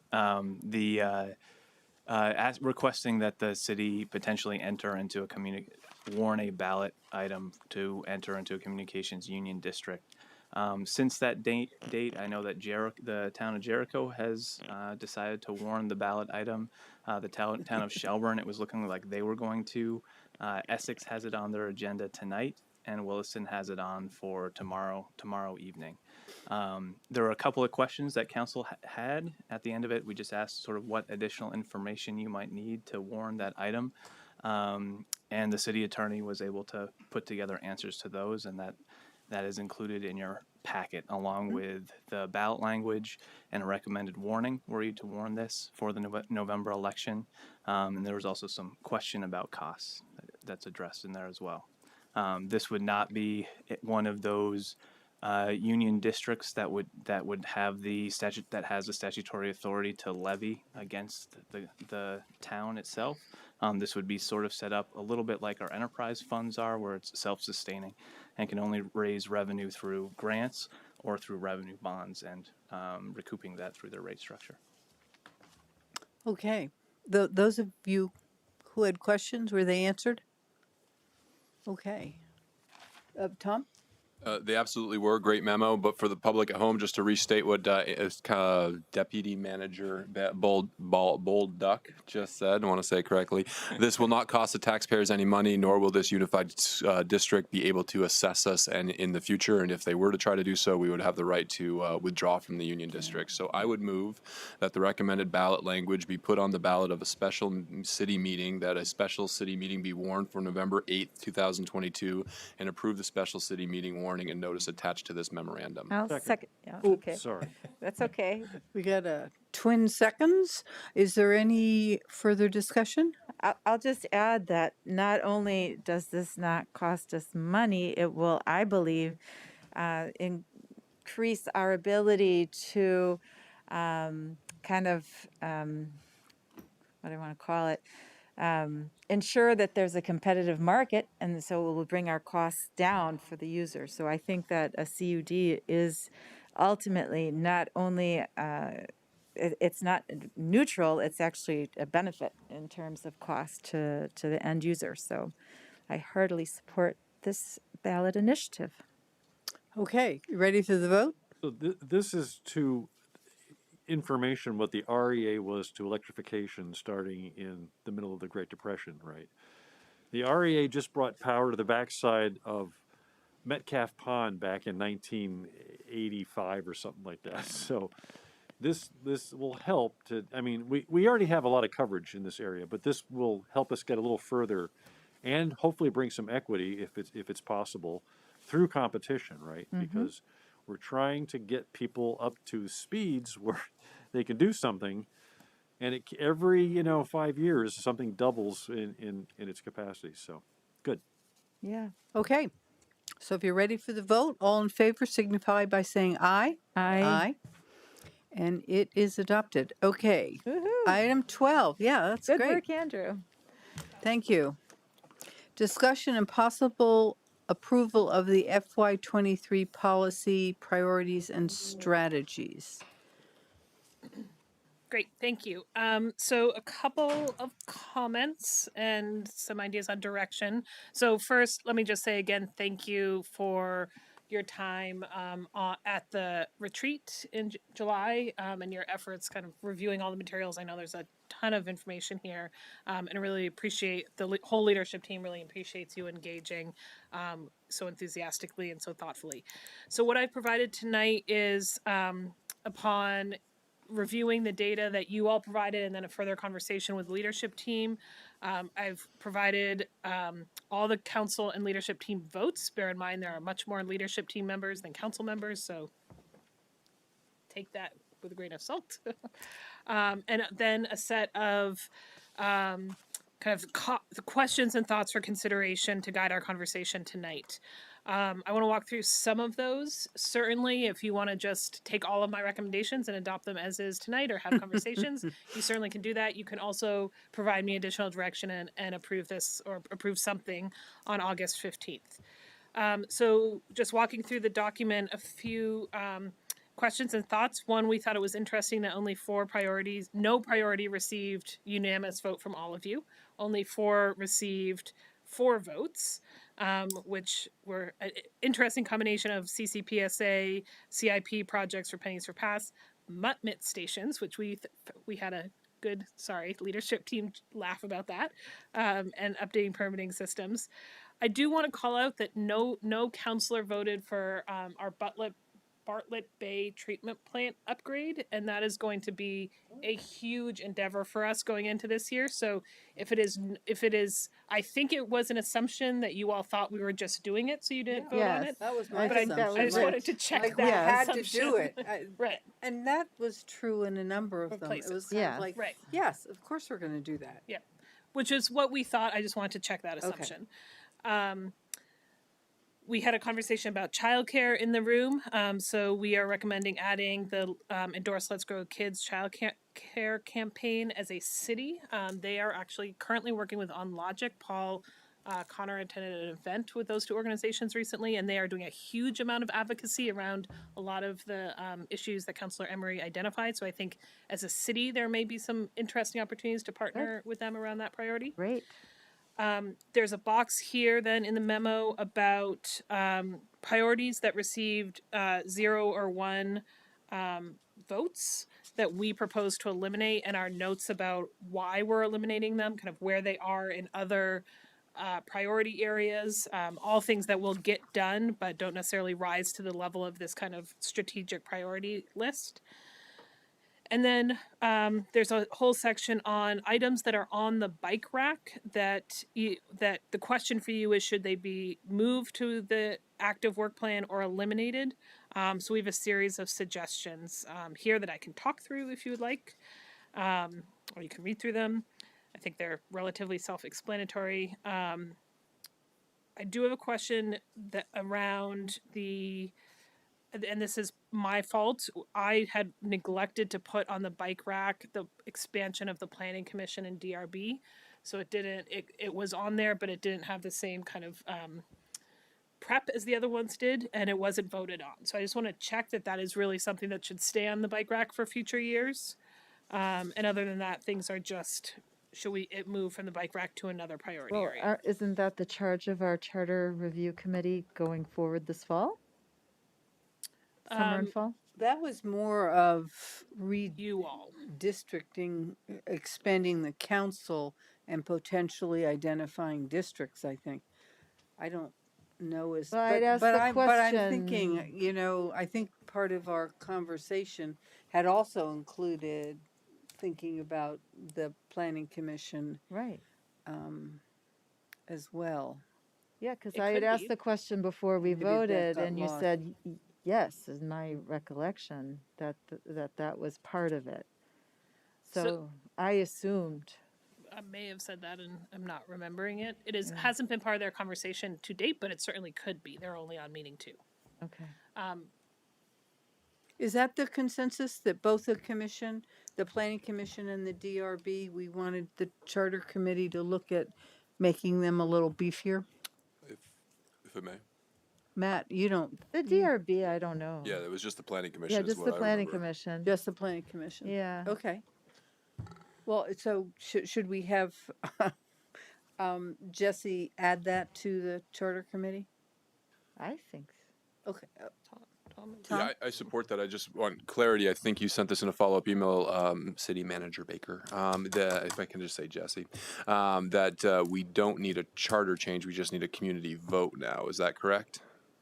So if we were solely expanding the planning commission, yes, we would need just a vote of the community. We wouldn't need a charter change. Having said that, while we're updating the charter anyway, we should probably change, and we're interested in this expansion, we should probably take the number out of the charter and have it be a community vote. Cool.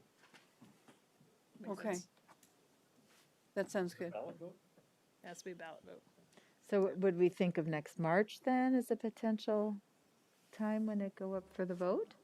We missed the general window. Right, August 9th is, right.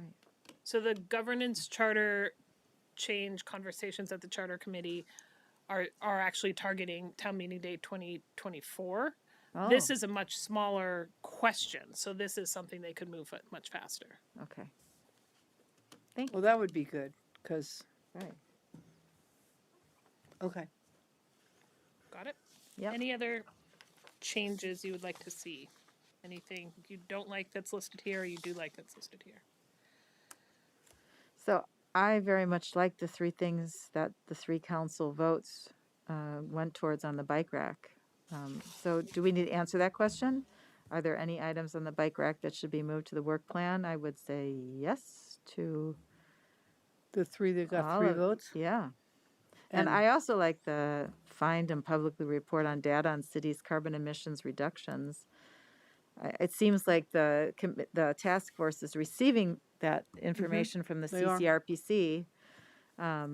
So I was just assuming that would be reported to the public. Yeah, we're going to do that anyway. That Well, was the that, conversation. yeah, we'll report, but I don't know as we have a mechanism to then in a year report on reductions. Or 2 years, or, I mean, isn't that sort of what this is talking about? I would think so, yeah. I mean, I So think the CCRPC is only setting the baseline? that's what we asked them, yeah, that's what those numbers were in the report, or are in the Yeah, report. because the CCRPC is following some kind of plan or schedule with regard to climate change. They are, and I don't know if they are tracking for each community. That would Yeah. be a good question for them. But somebody ought to, otherwise you won't know if you've made any Right. improvements. Right. I think that is part of the plan going forward, is to the greatest extent we can be regularly reporting so we know we're measuring our progress. Right. But I So don't that's know, way we but were what I'm saying, I recommending don't know if we're gonna depend on the CCRPC. Maybe we should, because it's their dime.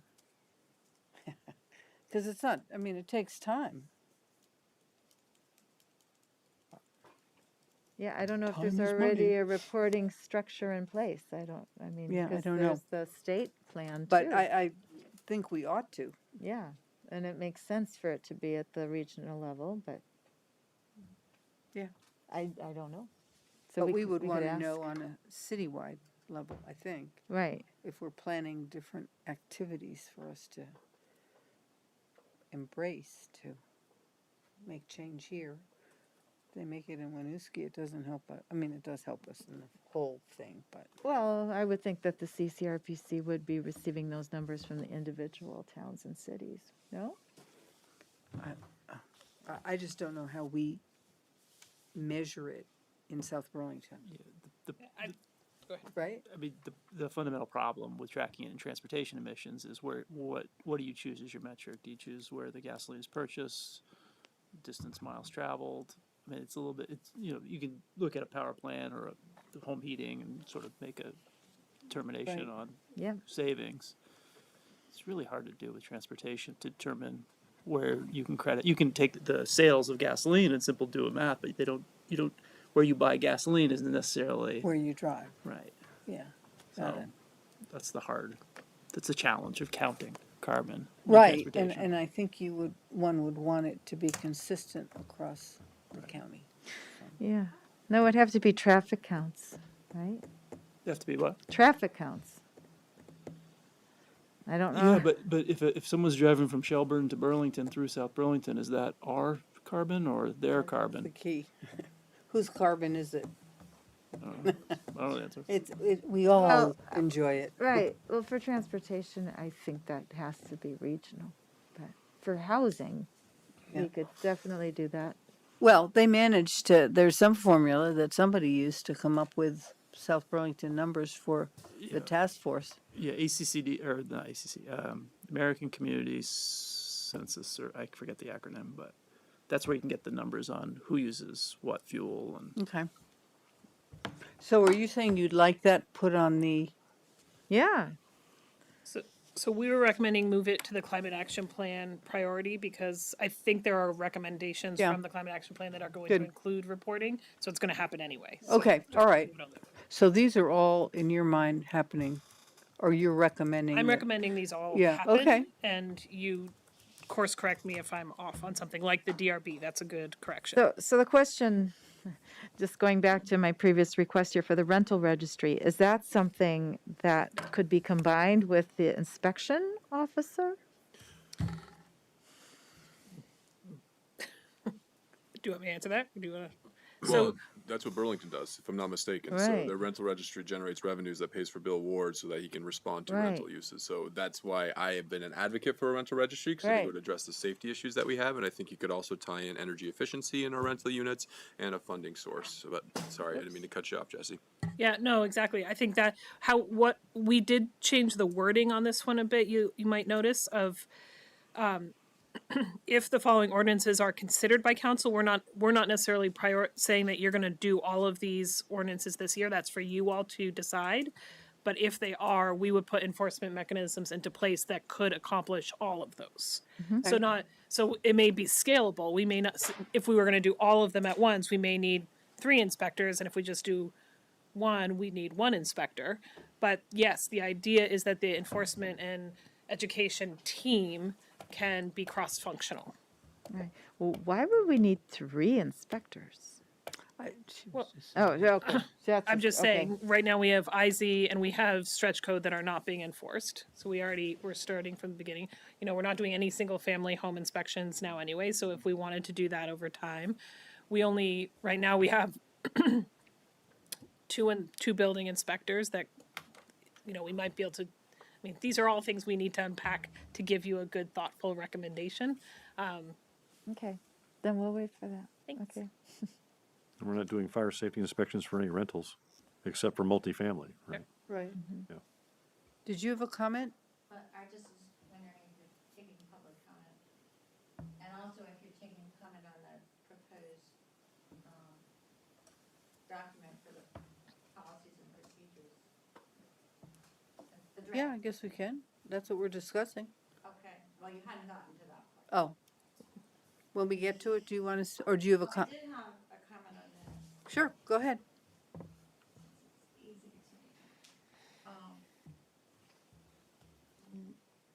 to. It's still on. Not lengthy. I certainly support moving the what you just discussed, the an education regulation and enforcement team, moving that to core government. This may be new to Jesse, but you've heard from me before. I really don't support placing high priority on planning for a recreation center. I really believe we have to be sensitive to the need for the school district to have better infrastructure. And I know it hasn't succeeded, but it's looming out there, and it will be a major tax burden to implement. And I just see that as higher priority than moving forward on a recreation center. If you move forward on it, you create an appetite for it. If you don't continue, if you don't move to fulfillment, then you've got frustration. I really think that we need to think about our schools' needs and our residents' pocketbooks on that one. It sounds like you're already going to look at the Emerald Ash Borer program, so certainly moving that forward, and I'm fine. I was just wondering on the city's carbon emissions, does that mean the entire city? Or I was thinking the city government had done a lot of stuff on reducing emissions, and I didn't know if you had any data on before and after and whether that was what you were talking about measuring. But it sounds like you're talking about measuring all emissions from any source in South Burlington. So that's my comment on that. Thank you.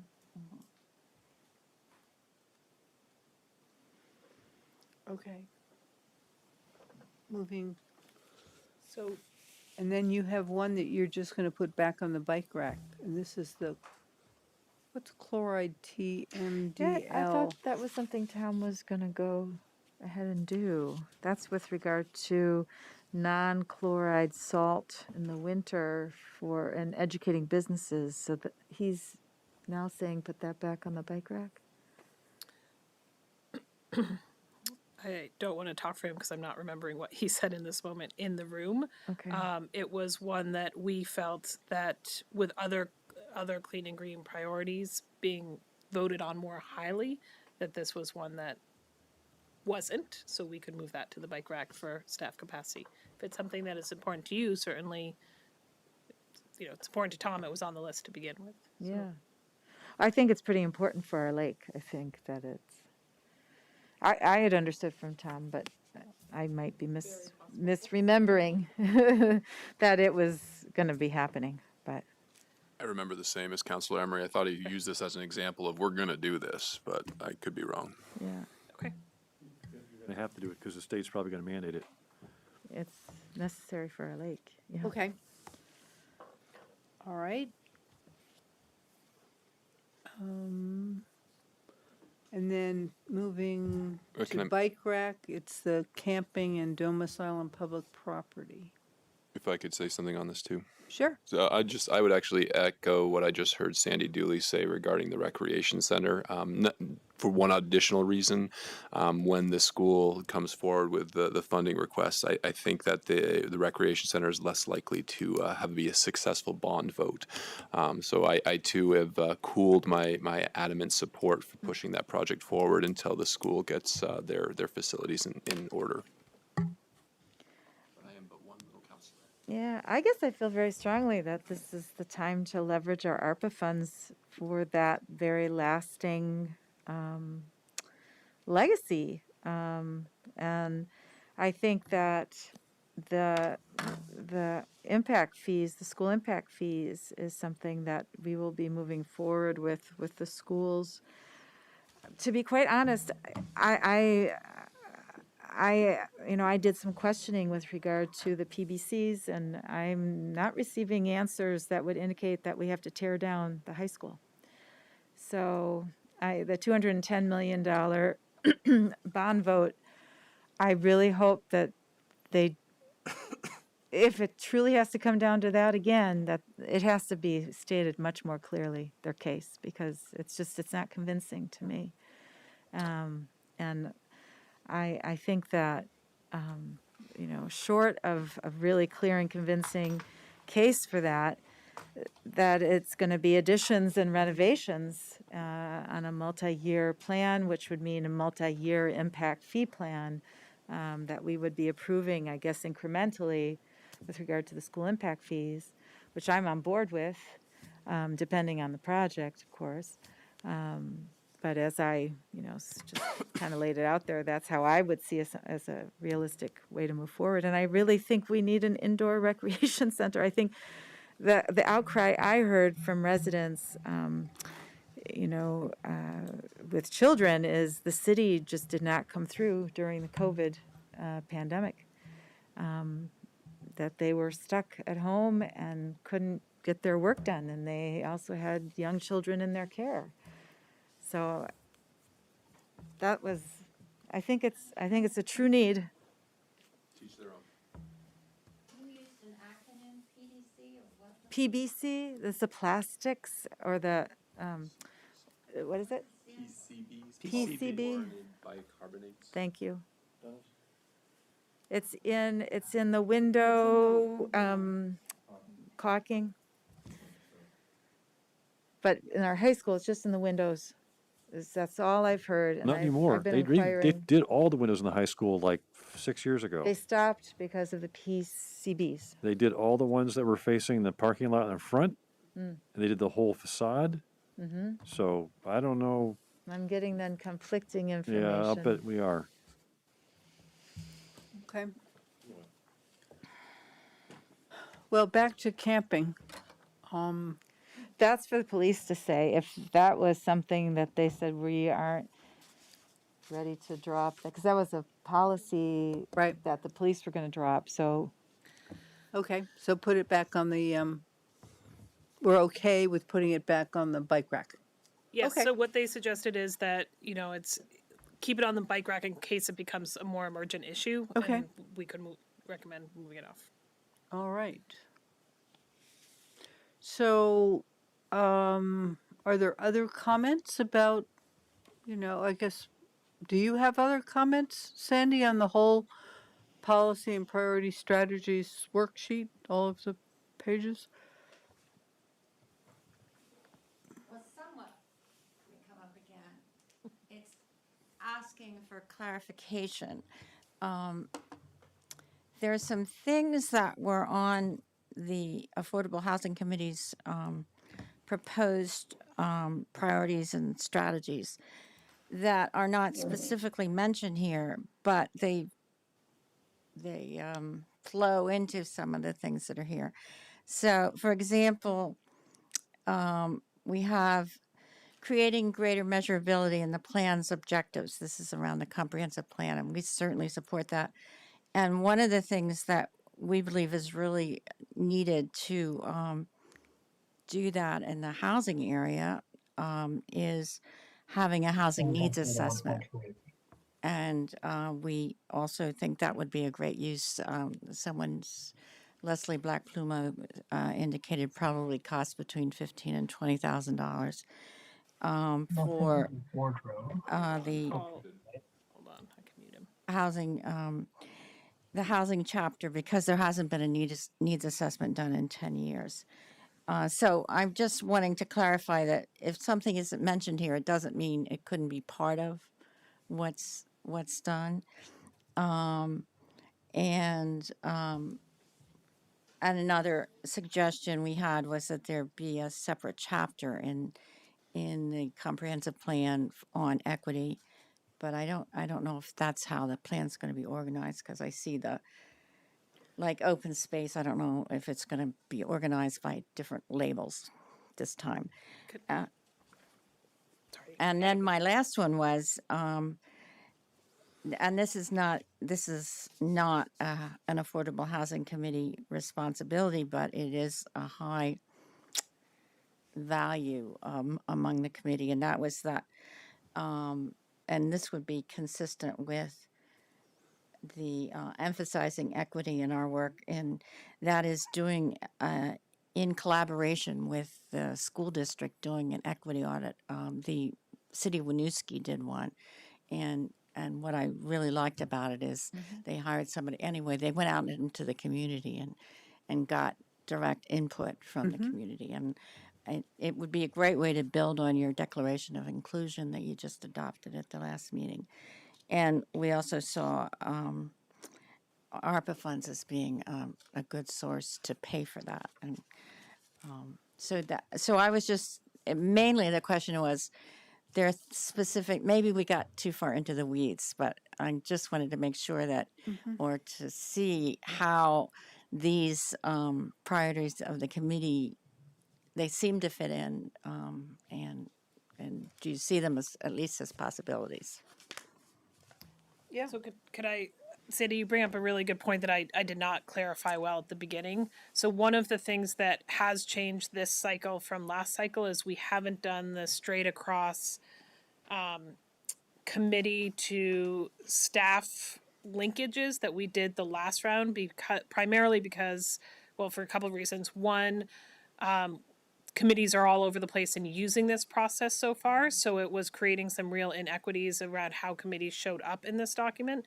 But all of the committee's work plans as they presented are included in your packet tonight, and you can see those and what you all are intending to work on the full words. Second, things like the comprehensive plan for specifically that you mentioned, all of the committees are going to be involved in that.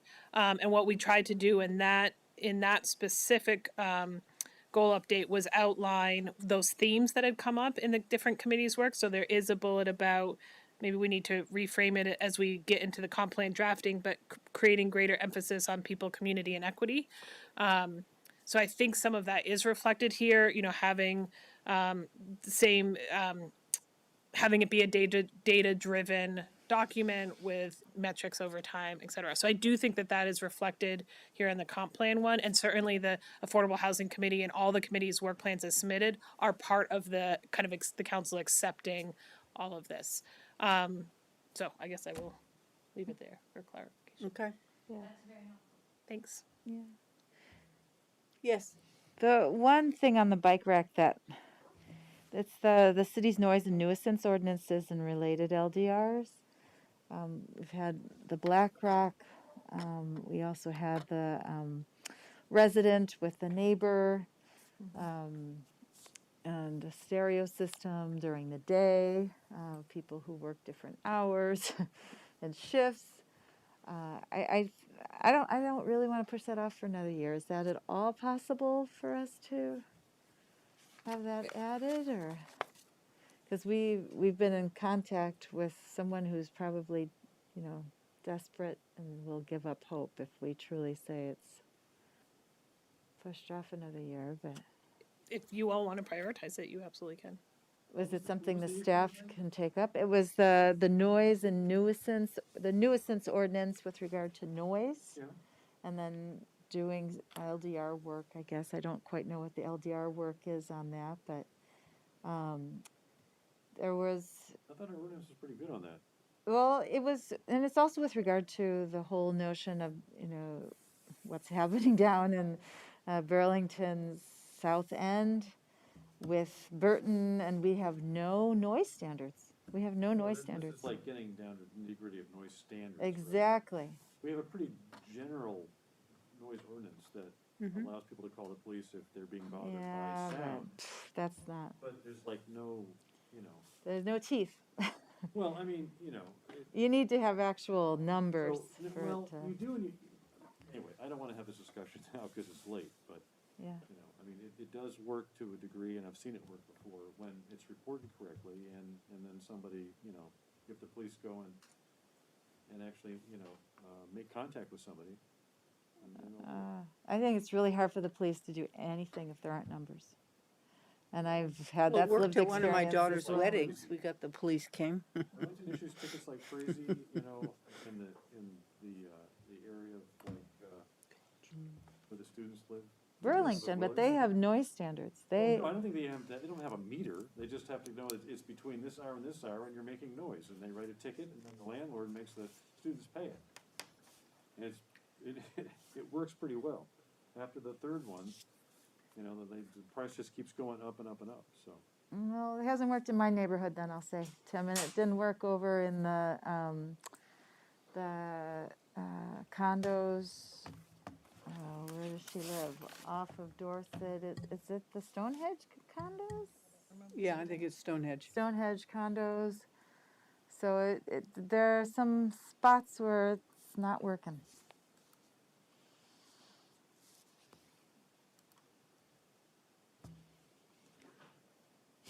So what is so you want to make this, strengthen that ordinance? Yeah, just give it some numbers. And Andrew, you had said that you had been working on it. About Noise? months ago, the noise standards, when we were talking about Black Rock and the blasting or the boom, boom, boom, boom, boom that was going on, that you had been working on it. Yeah, so Paul and I presented something to council.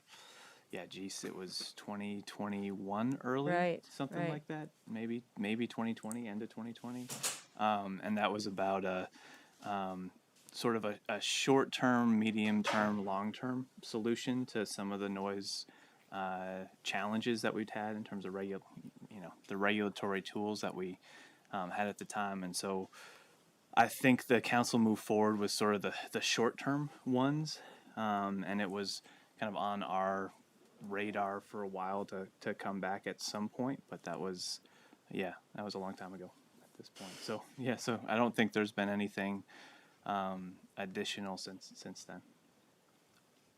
So can I make a recommendation about Yes, you moving may. forward? So I'll say talk about the noise ordinance at the end. I think overall, big picture, I think you have given me a lot of guidance about what is outlined in the memo. I think it's enough changes that I should bring it back to you for final approval. So let me integrate the changes we've talked about today. The noise ordinance will be a placeholder for you to talk amongst yourself and decide on the 15th. And meanwhile, I'll put together a final draft that you could adopt on the 15th with or without noise, so, as you so choose. Okay. Thank you. Fair enough. Yep. We Sounds have a good. really exciting executive session coming up. Okay, so we're done with 12 then. So we move on to reports from councilors on committee assignments. I have a brief one on the airport commission. I thought it was interesting, the numbers of emplanements in June were historic. They're greater than pre-COVID, so people are really doing a lot of flying, so that's good. At least from there. I'm thinking that, just like us, we used to go to Montreal to fly internationally, and now we don't because the borders were closed, right? So I don't know if that's the kind of a factor, but I think some Canadians have come back. That certainly is part of it. but also I think locals aren't going up. Right. Yes, well, that could be. But You're going up? Oh, okay. yeah, well. we are too when we go to Turkey, but whatever. And then I just thought it was kind of interesting, the Beta Technologies, we had this huge ground lease for their whole production. And it was just, they're being charged 46 cents a square foot in rent. Who is? So Beta. Oh, Beta, for the It's just- 75 years? Yeah, yeah. Then Burlington Well, it gets the can go up. building. I mean, yeah. yeah. That's almost as good as the 1 cent per acre that Firestone got Liberia's Yeah. rubber I plantation just for thought back that in was sort of a- 1922 or whatever. And then 6 what? cents per acre. What I thought you would be very happy about, all the houses that are being worked on now for the sound mitigation, none of them have the avigation easement. If you recall, that was a really big conversation because the FAA really wanted to be able to come back or have them say, if things change, you may never again complain. And with the housing that they're doing now for the upgrades, none of them have the avigation easement. So there are 10 houses in South Burlington being. There actually are 9 because one, I can't remember, they didn't want to do it or whatever, but there's 9 going forward. And you can look, if you go online, you can see them. And each one is about $100,000. And it's weatherization too? That I don't know as if that's included in the 100,000, but they are working with the weatherization people and Vermont Gas Systems for in this restoration or work, if they need a new furnace or there's a more efficient one, that's part of the work. So, or they're offered, they can do that. And with, it's so. HVAC too, in addition Yes, to yeah. walls and doors? So, Are they going to have a stop motion time lapse camera on the beta, plant being built? Does anybody know? a what? You know how we had a camera watching the building of this building? Oh, no, I don't know, because it's a private building, but I don't know. We can find out. I think they'd be really cool. And we've hired a consultant to help design both a new site and a building for the maintenance buildings. If you recall, that was what they wanted to do on that change, and they found some other places and have a consultant to do that. Where will it be, Helen? I don't know. They haven't figured that out yet. And that new facility is with earmark dollars. Thank you, Pat Leahy. And the hotel project, the shovels in the ground should be this fall. It's 117 rooms. It'll sit right where you now can, they have like parking overflow. So, and then just sort of a personal thing, kind of, it was a gentleman named Greg Hill retired after 44 years on airfield maintenance. Is that all? Yeah. It was kind of a wow. So anyway. Couldn't have worked 5 more years. Come on. And then I don't know if I reported, there's a new appointee from Burlington, a woman who, Robin, and I didn't catch her last name, she was a pilot with JetBlue. She flew these huge cargo jets in Europe. She teaches or is head of the flight school there for the students with Burlington. Oh, yeah. So her expertise and questions are just excellent. With VTC, It's like, the Vermont Tech Center. She's the it's director. just terrific. So it was a very, very nice to have a new member who had some expertise. Right. And asked, it was pretty. I asked her afterwards because I missed her introduction because she was asking questions like, whoa. But Is the search committee taking letters of recommendation from the public or from members of government? He's on it. I don't know. Well, I haven't gotten to that point. I don't know what I can disclose right now about how many candidates there are and who those candidates are. So since those names aren't public, I don't think I can take letters. If we get down to like just 2 candidates and maybe make that public, then I'd probably I can advocate for that to be part of the process. But I would think you could always, if you know someone who has applied and want to advocate, Right. Absolutely. Right. you could always send a letter. Yeah. They may have already been scratched off the list, but. Yeah. Okay. Thank you. Are there any other committee? Yes. Just briefly, Betty and Barb watching at home, I did bring up the issue about examining the footprint of the dog park at Wheeler, and Jessie confirmed that she's going to investigate and get back to me and the rest of you. On the GMTA, we're still looking for an interim director. If you want to run the largest public transit authority in Vermont, Austin Davis is the new president of GMTA, volunteer president, and he'd be the one to submit your application. Okay. No, you don't. I just want to thank Sandy for coming and representing the Affordable Housing Committee's the conclusions to the last meeting. She's always very willing to do so. So thank you, Sandy. Yeah.